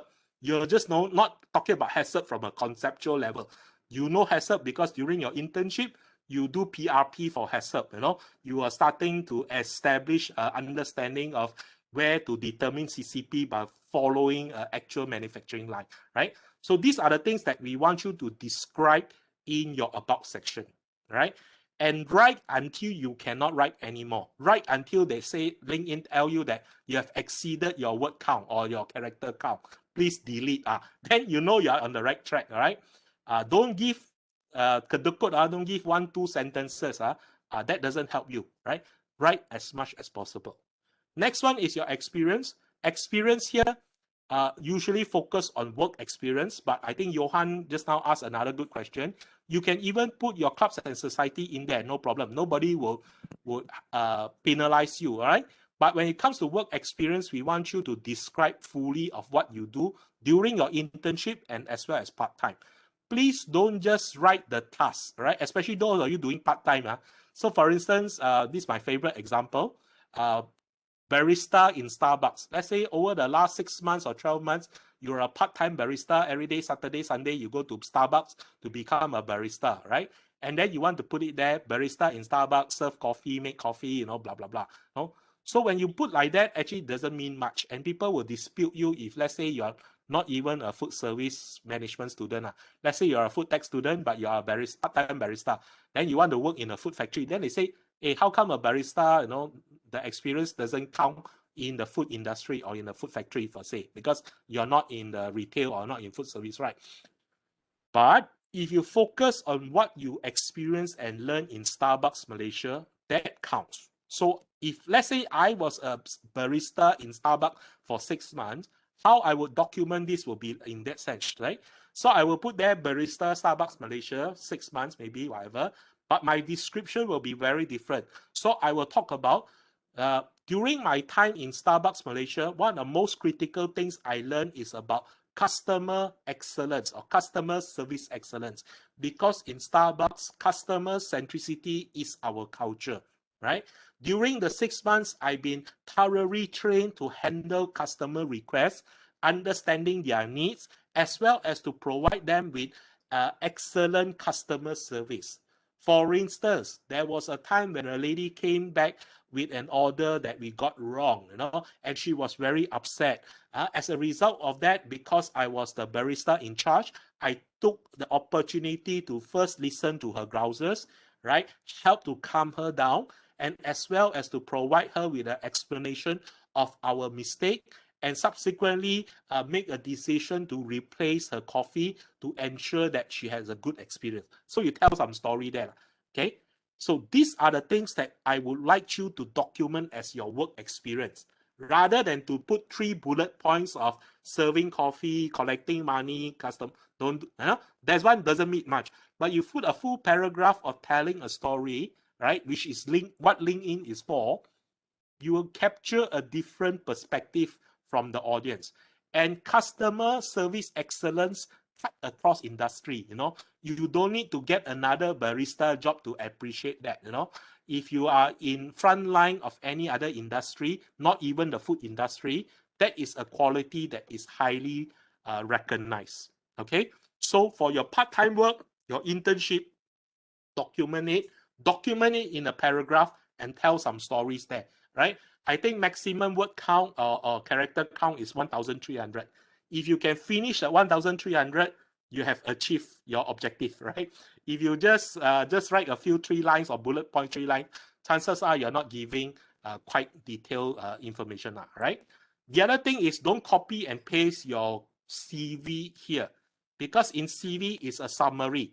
In CV, we ask you to make it as concise as possible, as summarized as possible. Here, we are asking you to write as much as you can. It's a totally opposite. So that's why I say this one is not a digital CV, right? That's the difference, right? And lastly, if you go all the way down your profile, there's one area that you can click on to call about projects. So if you go to my profile and you look at my projects, I document all my consulting projects there. I think I got 20 there, right? And these projects are the one that got me some big jobs, right? To be very honest with you. So don't underestimate what you document on your LinkedIn profile, because you don't know who is reading what, right? And our audience is very wide one, right? So certain people will read different sections, right? So these are the 6 which I want you to focus on, okay? And later on, all right, if you stay right at the end of this session, I will give you links to videos of how to do this in detail, right? So maybe I just give you high level understanding now. Later, I'll give you the links to the short videos for each of these section, right? It's about 5 to 6 minutes kind of video, right? Which you can watch over and over again while you update your profile, okay? So maybe I'll stop here for questions, okay? That will bring questions.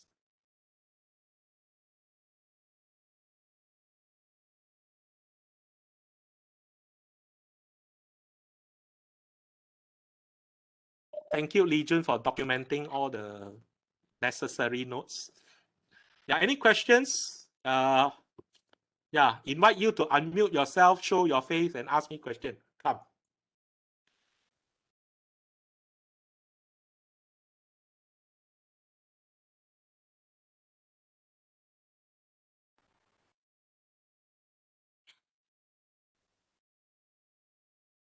Okay, Nurin, what kind of projects qualify under project section besides final year project?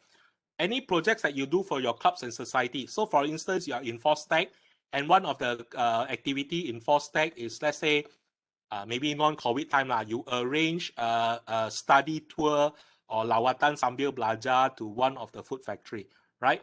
That project itself, if you are the organizer, you can document it as your project, right? Or you can document your college kediaman project. Let's say you are trying to engage, anak asnaf, the underprivileged kids, right? And providing them meals during Ramadan, right? How many students that you are able to serve, what was the capacity, what was the donation you raised, and so forth.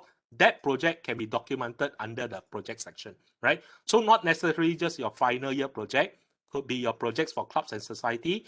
And for some of you that do project out of the university, whether you are in IZECA, you're in TechXCA, all these things you can put under the project section, right? And try to give as much details to the event and the project as much as possible. Okay. Endorsement part. Okay. Isa asks, how to make people endorse you?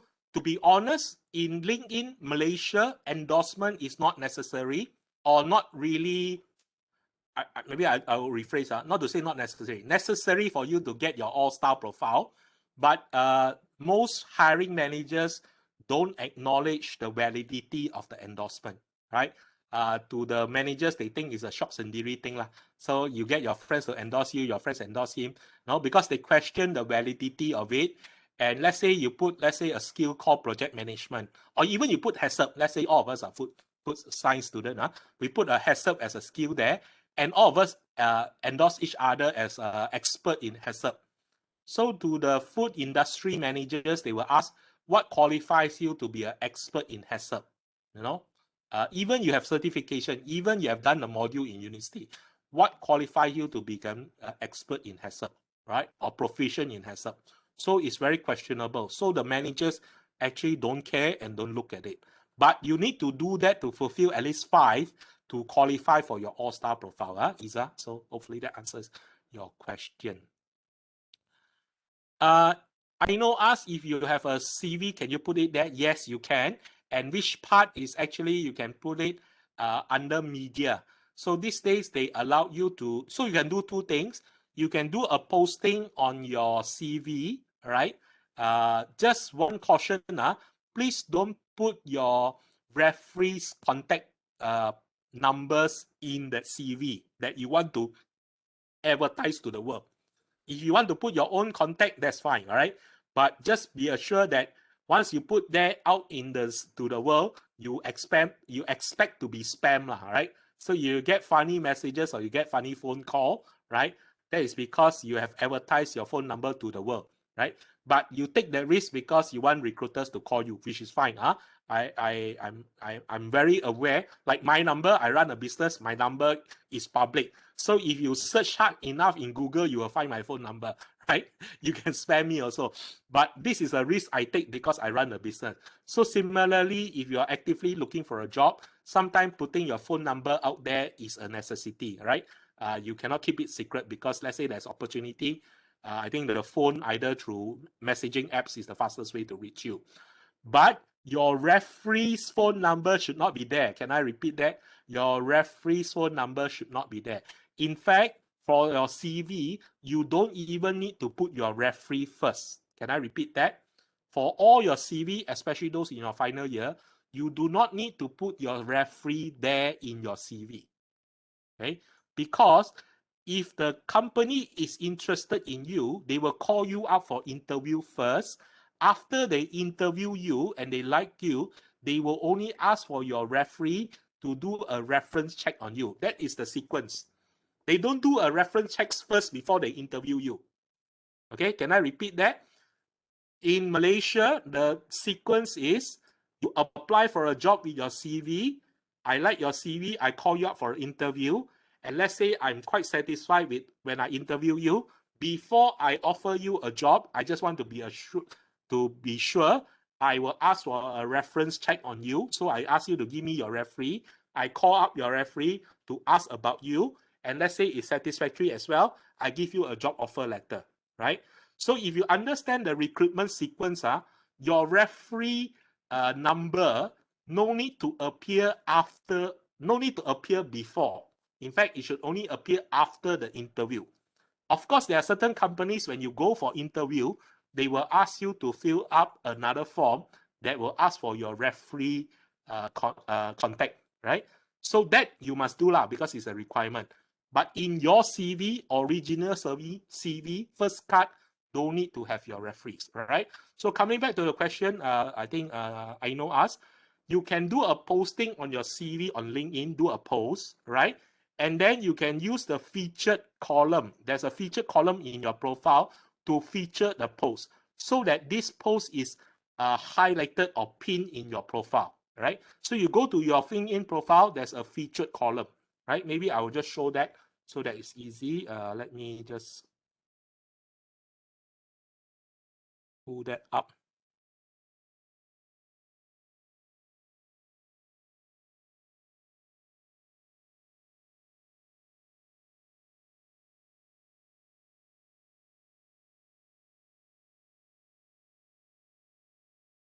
Okay, hope you can see me.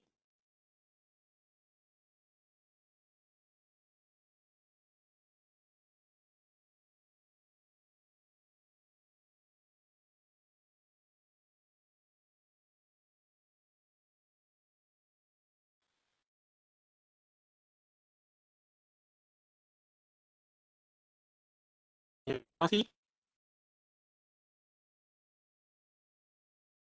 Okay, so you see there's a featured column. I see the featured column. So this featured column, you can feature things from other social media, or you can put a link there. Like here, I put a link in, a YouTube link, right, of my videos. You can also feature posting that you have done in the past, right? So these are the posting that I've done in the past that you can pin it into your profile. So one way of doing it is, I know you can post on your CV, and after that, do a featured here, right? The other way is you can also add in your media here. So let's say you describe your let's say your education one. Okay, you can do that, right? So in your education one, let's say you PM here, right? You can actually include a media of your CV, like how I did here, right? Education I didn't do, but I did for my job. So you can put, you can attach link to other sites, or you can attach a link to a file in a PDF form or in a Word form, which is your CV. So up to you, you can do either the feature site on here, or as well as in the below part, right? So the choice is yours. Okay. Okay. Next, okay,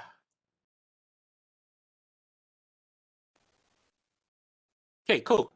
Nurul asks, there's a button under the profile photo that add a cover project. It says, okay, so this is a latest feature that LinkedIn has introduced, all right, that gives you a short 30-second elevator pitch, all right? You can record a video so that people get to know who you are in person, right? Yeah, you can do that, but you make sure you time this pitch very well, lah.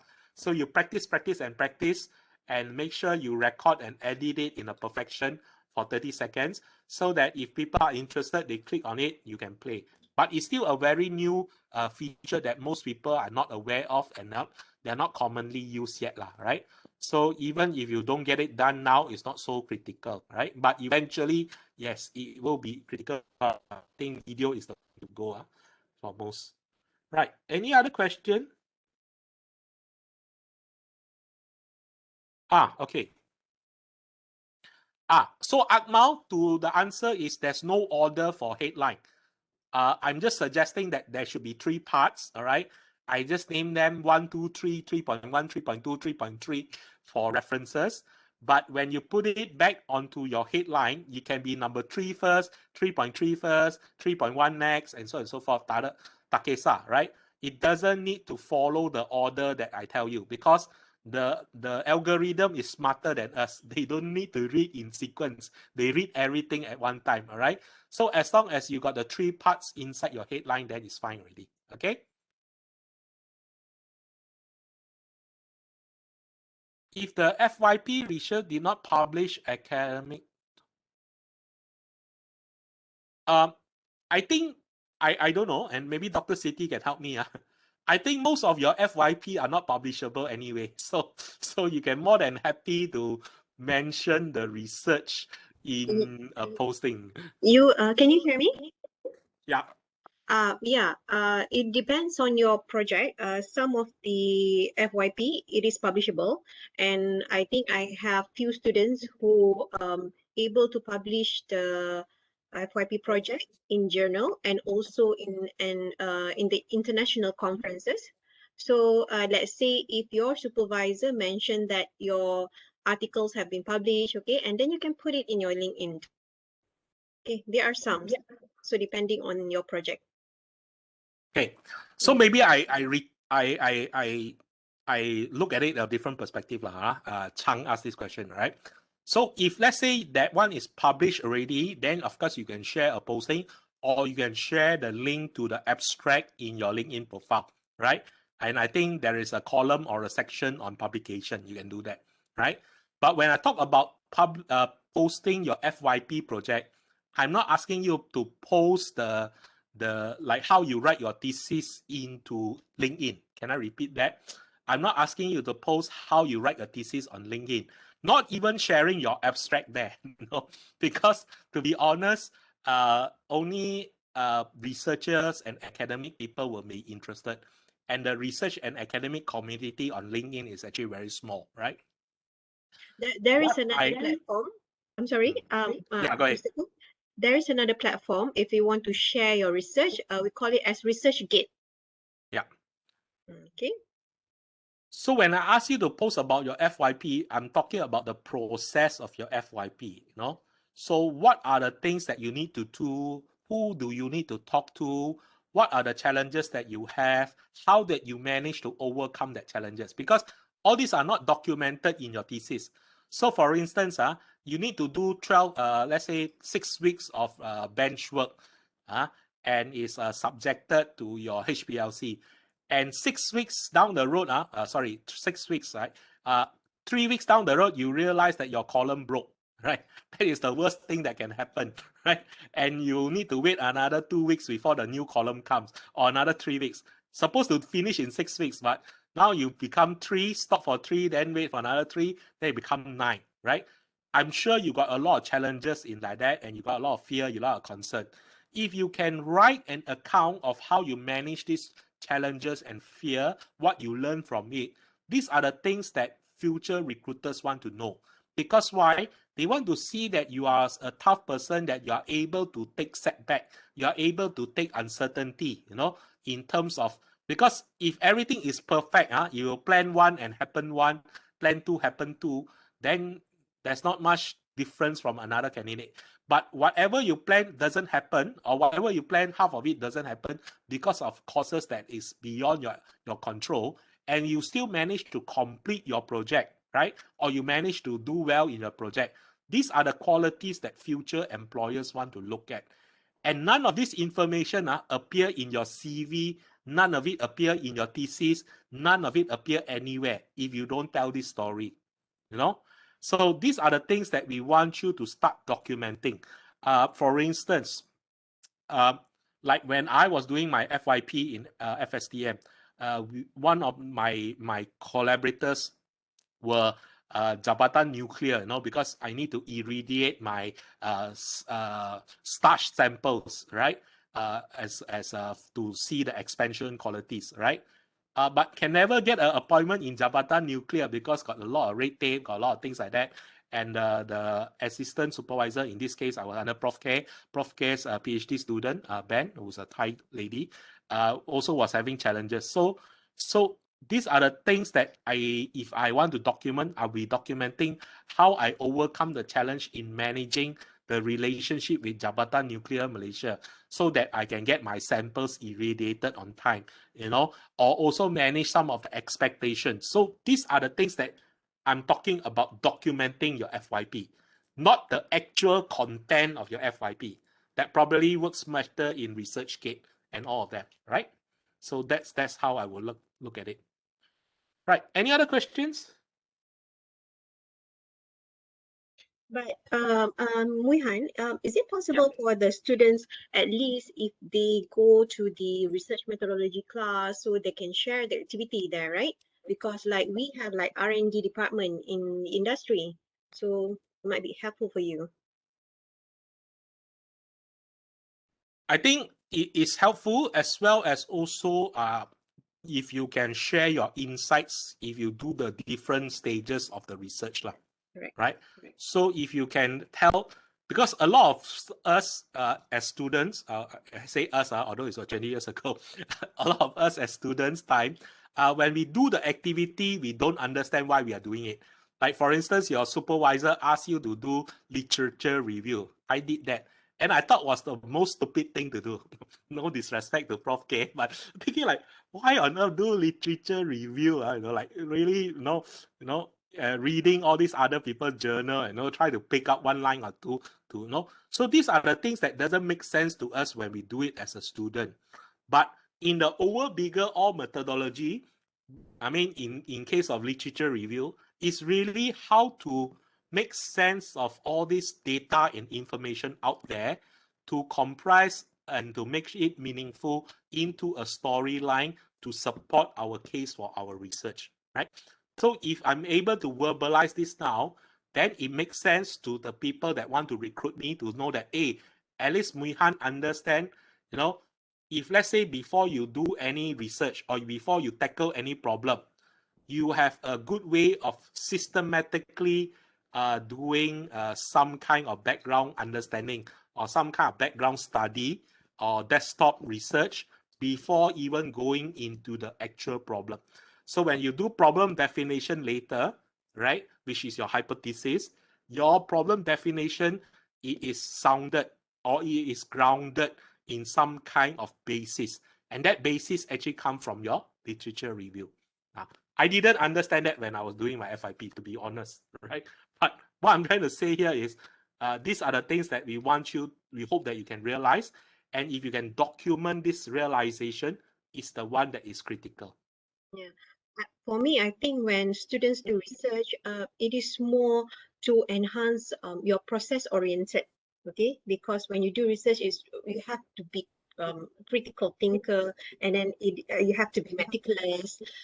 As compared to like if I can compare myself, an academic, okay, with someone who are practitioners, I can say that I am process oriented as compared to goal oriented.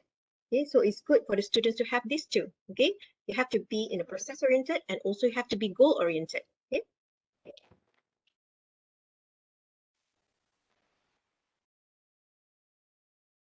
Other questions?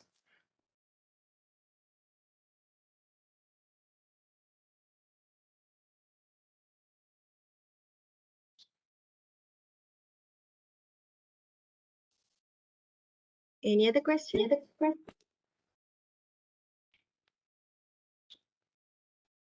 Okay, if not, I will run a few more slides, then I will close it, all right? But do stay until 12 at least. I will give you the links to the short videos, okay? So if you follow the AFIC formula, then next is to connect with professionals. So what do you do with connection? Is you go to the search function up in LinkedIn, all right? You type the company that you want to work for, and you see what type of managers come up. So if I can just demonstrate a very quick one so that you can see what I'm trying to do. Right, so anyone can shout out a company that they want to work for or to the chat group, and I'll show you what to do very quickly.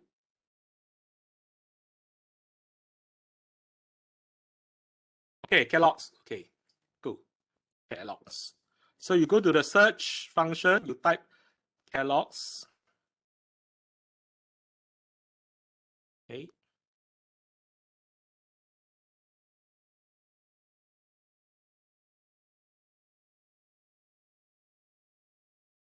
All right. Sorry. Repay. Shouldn't put the word company. Type Kellogg's only. Type Kellogg's. Okay. And then once you come to the search function, you will see there's people there. So you can do the filter up here. You can type people, right? And then you will just filter all the people that work in Kellogg's, all right? You can also refine the location. You can see, right? You can see location filter. So most of them are in US, okay? You don't want that, all right? Or you want to be, okay, the other one is connection. So you want to connect with people that is second and third level. So first level is all those people you have connected already, right? So second and third is the people that you are connected to connect with, right? That usually are closer to you and won't be in US, right? So you see, although this is in Southeast Asia, but it's close enough, right? So that is where you now start to scroll all the people that you think that potentially can be your boss or you want to connect with. So for the person, let's say Adina, you want to work for Kellogg's, all right? So chances are Harvin here would be a good person to connect with because she's the HR person for Southeast Asia, all right? Compared to people like Ruben, Ruben is still okay. Compared to people like Mohit here, right? Who is the MD for Kellogg's India or South Asia. So maybe comparatively and more realistically, you probably want to connect with a person local, nearer to home, compared to a further person. Because chances are you get noticed by that person and you get a job in that country is further, right? So what do you, let's say we go for Harvin, right? So you just need two things. One is to check whether Harvin is active on LinkedIn or not, right? So if you see the activity and if let's say 90 days have not done anything, so the indication is this person is not active on LinkedIn. If he's not active on or she is not active on LinkedIn, I would suggest you don't connect with that person because there is no benefit. You don't get to read their posting. They don't also see your posting, okay? And if you send them a connection invite, they don't respond, right? Let's go back. Maybe you find another person. Let's say you are a food study person and probably marketing is one of the things. And Ruben here is based in Singapore, still close enough, right? And into e-commerce, okay? So let's also check out whether he's, right. Right. So not too bad because he's have some activities, okay?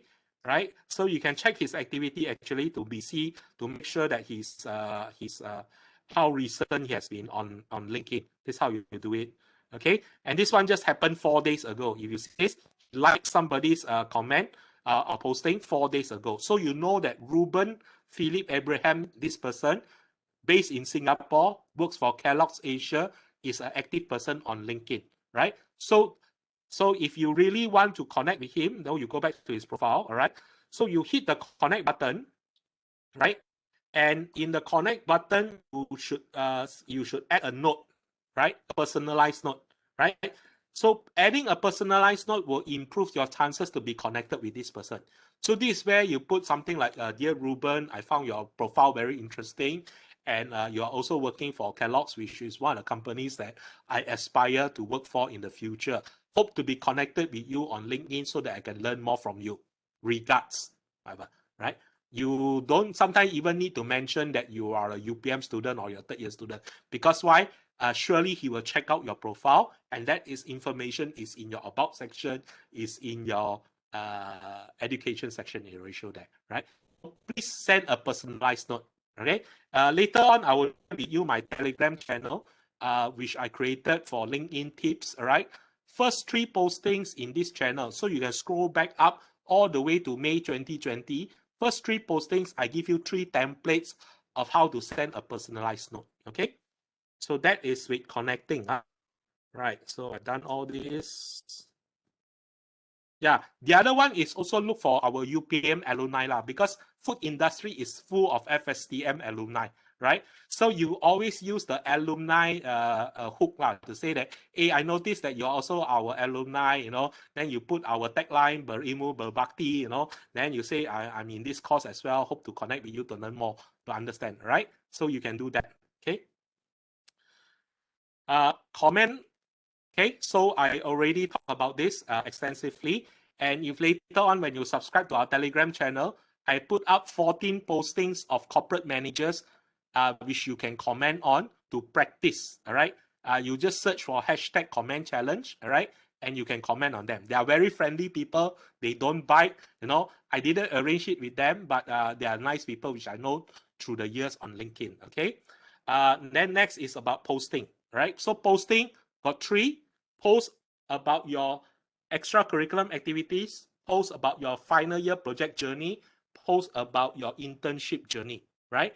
And minimum to do is 1 posting per week. That's it. I don't even ask you to do daily or 2 times a day, right? Once a week. And you can do throwback.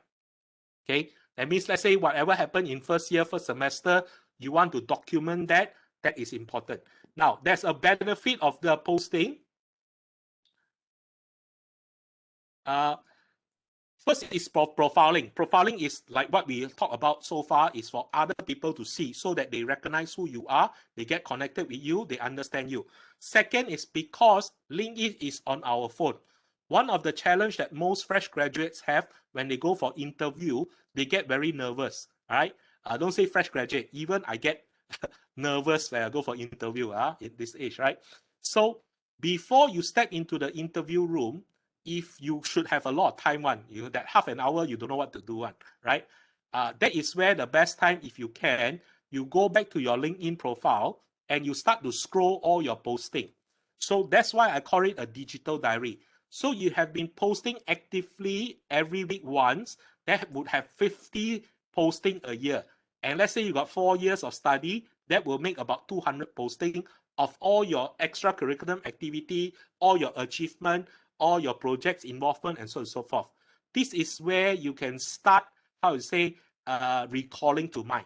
So posting on LinkedIn is not just for others to see, it's also to help to remind yourself of what you have done in the past so that you can recall to mind when you need it for a job interview, right? So this is what we call a document, a digital diary, right? So that is the benefit of the posting, okay? So be consistent about it, right? That's the last one. Right? Yeah. So this is the Telegram channel. If you can, sorry. This is the Telegram channel. I have posted all the tips of the various section in short videos, and some of them are in graphic as well as in text form as well. From time to time, I will update new tips on it. So usually 1 month you have 2-3 postings in that sense. Okay. So I will invite all of you to join this. Okay. And once you join this channel, you can scroll all the way back up to the earlier posting, and you can do the comment challenge as well, so that you familiarize yourself with the comments on other professionals posting, right? So that it becomes, I'm helping you to become the next Afiq in that sense, okay? Besides that, I want to also, before we take the picture, right? If you can stop sharing now, I will post some of the links of the top things that I talk about, which is also found in the channel if you are in the channel. But if you are not, these are the links which I will ask you to copy and paste here, okay, so that you can look at it some other time. So maybe everybody open up a Word file, right? Whatever links that I'm going to put here, you just copy and paste into your Word file, okay, so that you can use this as a reference in future, right? So these are all the links for a profile photo.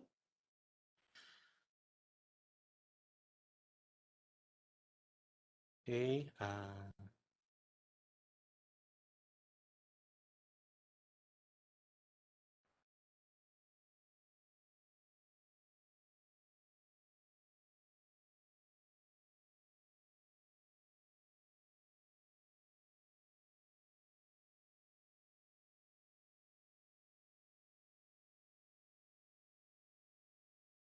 Okay, these are links for headlines, for what to post, experience section, right? Extracurricular activities, about section. Hey, did I miss out anything? Oh, banners, okay. So last two, banners and unique URL, okay? So all these are short videos which you can watch to illustrate some of the things that I talk about, okay? So on top of that, I run a special session every Friday evening from 8:30 p.m. to 10 p.m., right? Where I invite different professionals to come into a Zoom session, right? So that people like yourself can interact with them, right? Qualified, they're not from the food industry, but nevertheless, I believe if you have more interaction with experienced professionals, you become more matured and become more comfortable, so that when you need to go for your internship interview, you need to go for your job interview, you are more comfortable talking to an experienced professional, right? So every Friday night, 8:30 to 10 p.m., if you want to join us, you can connect with me on LinkedIn. I can send you the registration link. So how does the thing work is, it's not a seminar, not like this where somebody give a talk. It's really you come into the room, I get the mentor to introduce himself or herself, straight away go into breakout room for 45 minutes. In that 45 minutes, you have a conversation with your mentor. Okay, you can ask questions, you can listen to opinions, you can debate, discuss for 45 minutes. The whole idea is for you to become comfortable and familiar with professional people. And I believe if you join us every week, over some time, you'll be more confident, as well as you'll be seeing things very differently from what you experience in the university. Okay, so I think I'm done. I'm slightly over time. Okay, yeah, back to you, Kimi. So thank you very much, Mr. Koh, for sharing your experience and insightful knowledge. So before we end this workshop, let us take a picture to treasure these memories together. So everyone, do open your camera and show your beautiful and handsome faces so I can take the picture.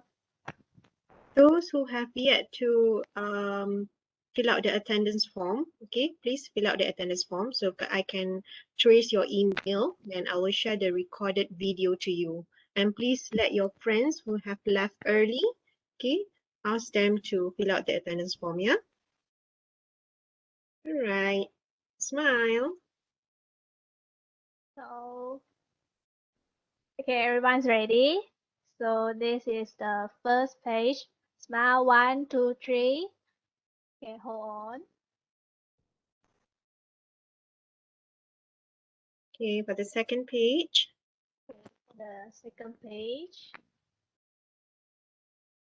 Smile.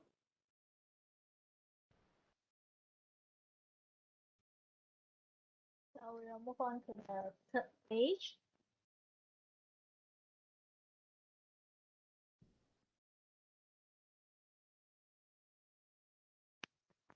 Okay. Next, the fourth page. No pictures on the fourth page.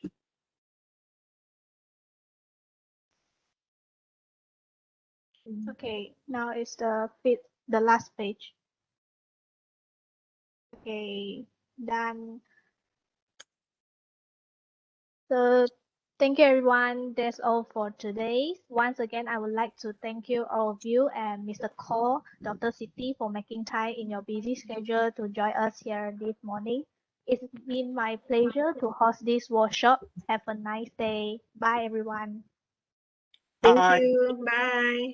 Have a great weekend and holiday. Thank you. All right. Thank you, Mr. Koh and Doctor. Thank you. You're welcome.